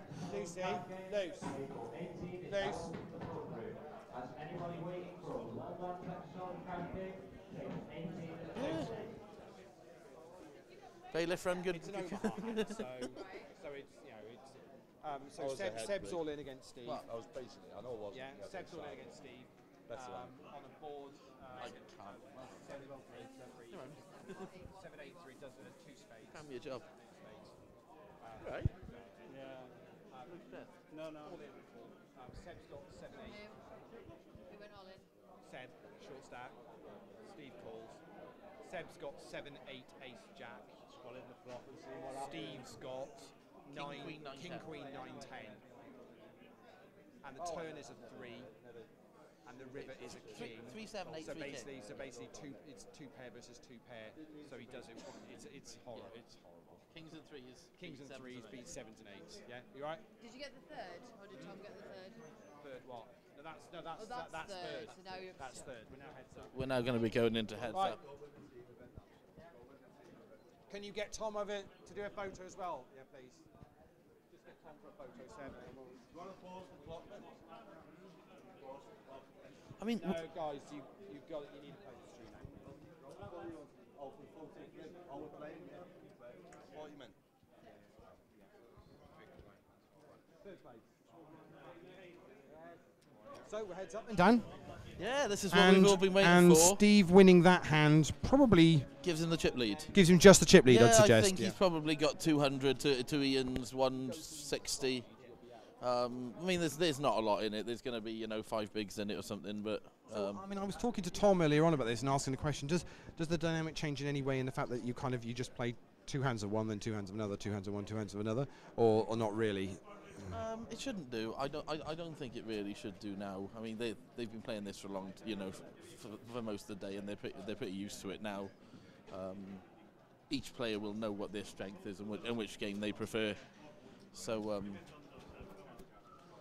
that's gonna be interesting. I know both of them like to like to play Omaha, and I believe they'll probably both like to go to war a little bit more in the Omaha. I think Mr. Bailiff will be a little bit more aggressive throughout the hold'em.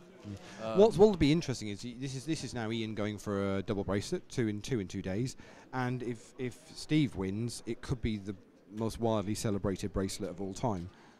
Yeah, most definitely. I'm not really sure who I'm rooting for here. I mean, it's two great gentlemen, and I'd be happy to see either of them win. Right, Steve makes the call, and we're going to go see a flop. But this is already a big pot.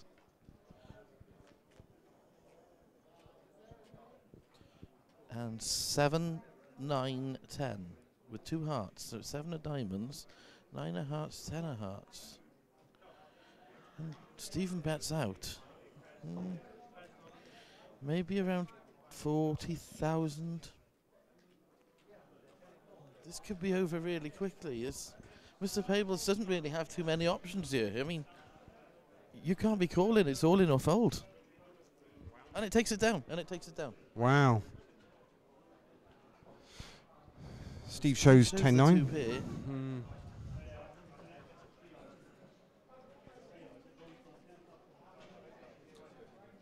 I mean, is a lot of this now about momentum, Dan?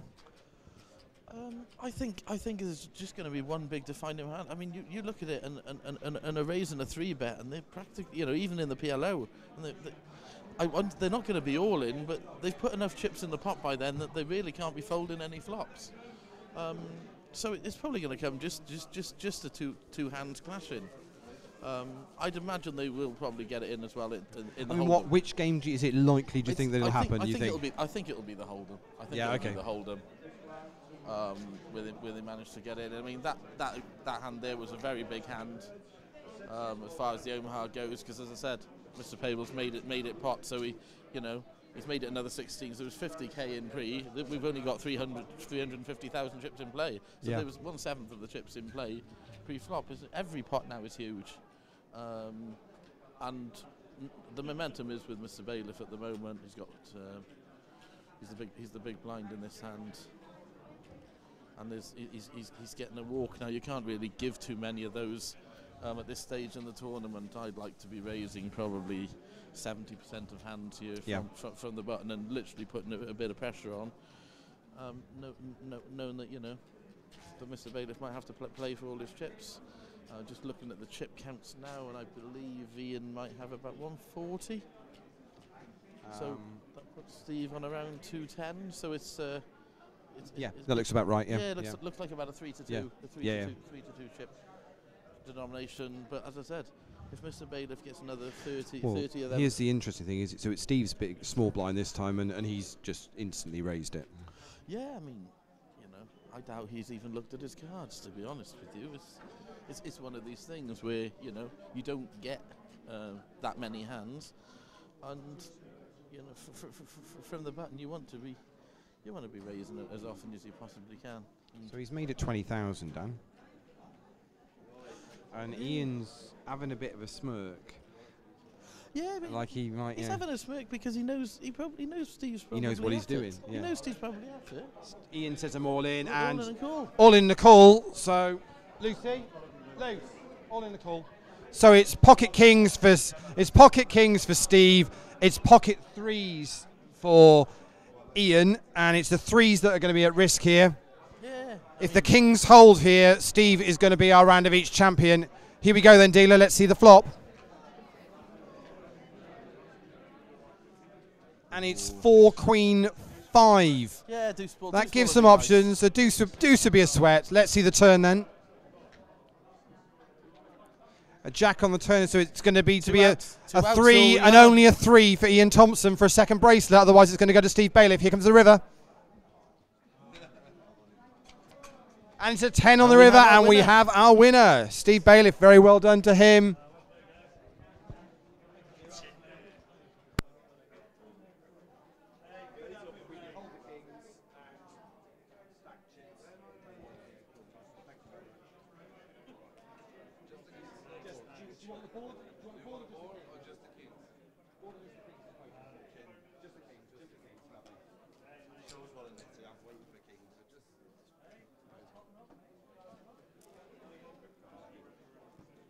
Well, Dan, you said you thought it might be over quickly. You said you thought it might be in the no limit hold'em. I mean, that's pretty good going.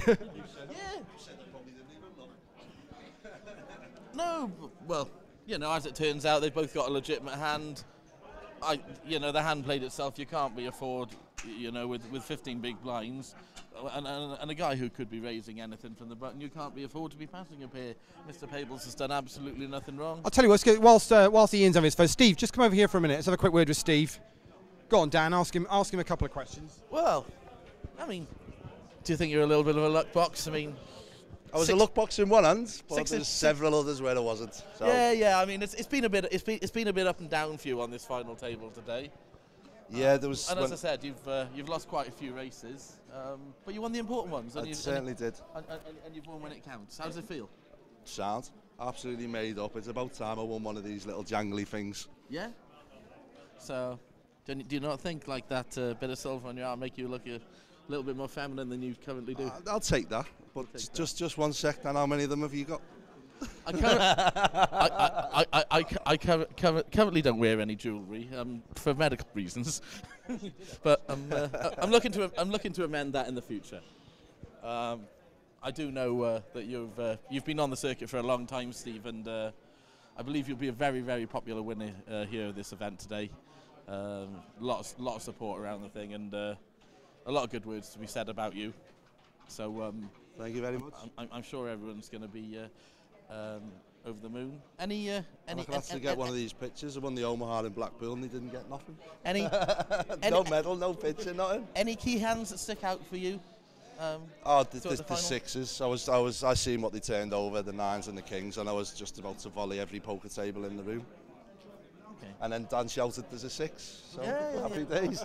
I was secretly rooting for you. I'm not biased, but I think you did deserve a little bit of run. It hadn't been quite going your way, and the 4 was particularly sick. Such is life. I'm absolutely made up for Ian. I will say, Ralph is setting up an awesome chip stack here for your. He's a little legend, isn't he? This is impressive. He's a professional. This is great. The thing about Ralph, though, I just wondered how he got out in Superman 2 as the villain. Did you maybe regret shoving the 10-6? 10-6? No. It was a right play. They were just folding. So They were folding, but the man in the small blind, I mean, he ended up calling off with 5 high. which I'm ahead of. Which you're ahead of, but you're not ahead of a random hand. I mean, and you know he has to call off a high percentage of the time. Oh yeah. Maybe it was a bit. Don't get me wrong. The way the hand ran out was really horrible. And well, there we go. Here's okay. Ian, the absolute legend. Right then, Steve, we need to get you in for this photo then, my friend. Let's get you sorted. We'd like to have a little chat with. Yeah, Dan, have a quick word with Ian. Ian McPables. Hello, mate. 2 days, 2 bracelets. What more can you say? I've only got 1 bracelet.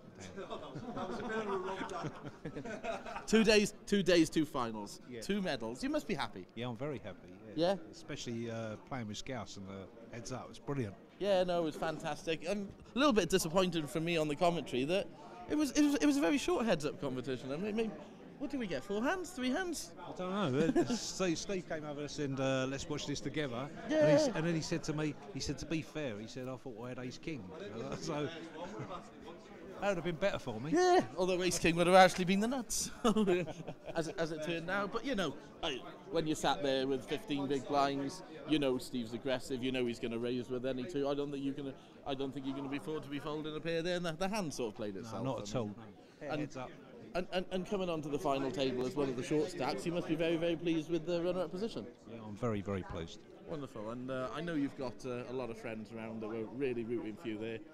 And but to be fair, they're all rooting for Scouse as well. Well, it couldn't be better, really. As you know, Steve's a very good friend of mine, as are you. And I said, look, I don't really know who, you know, I've known Scouse for years, and I've known yourself for a long time. And I just genuinely said, I'm well happy for him. Whoever won is going to be a very worthy winner. So, but as I said, you've already done this yesterday, and a runner-up place to go with it is an absolutely cracking result. Well done, sir. You're a legend. Thank you, Dan. Brilliant.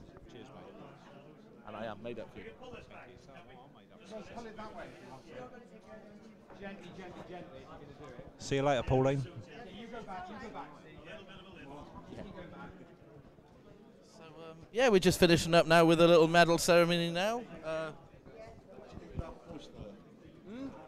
No, that's good. Don't worry, that's fine. Not quite sure whether he thinks he's a poker player or a film star now. He's.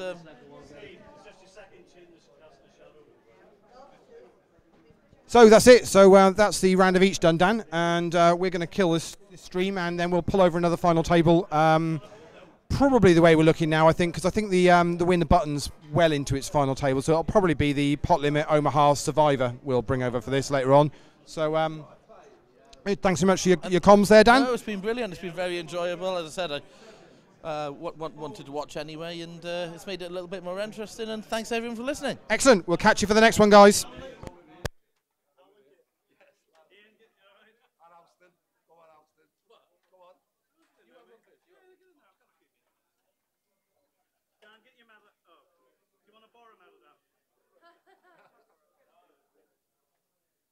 Ian, just move your hand down a bit, will you? Yeah, great.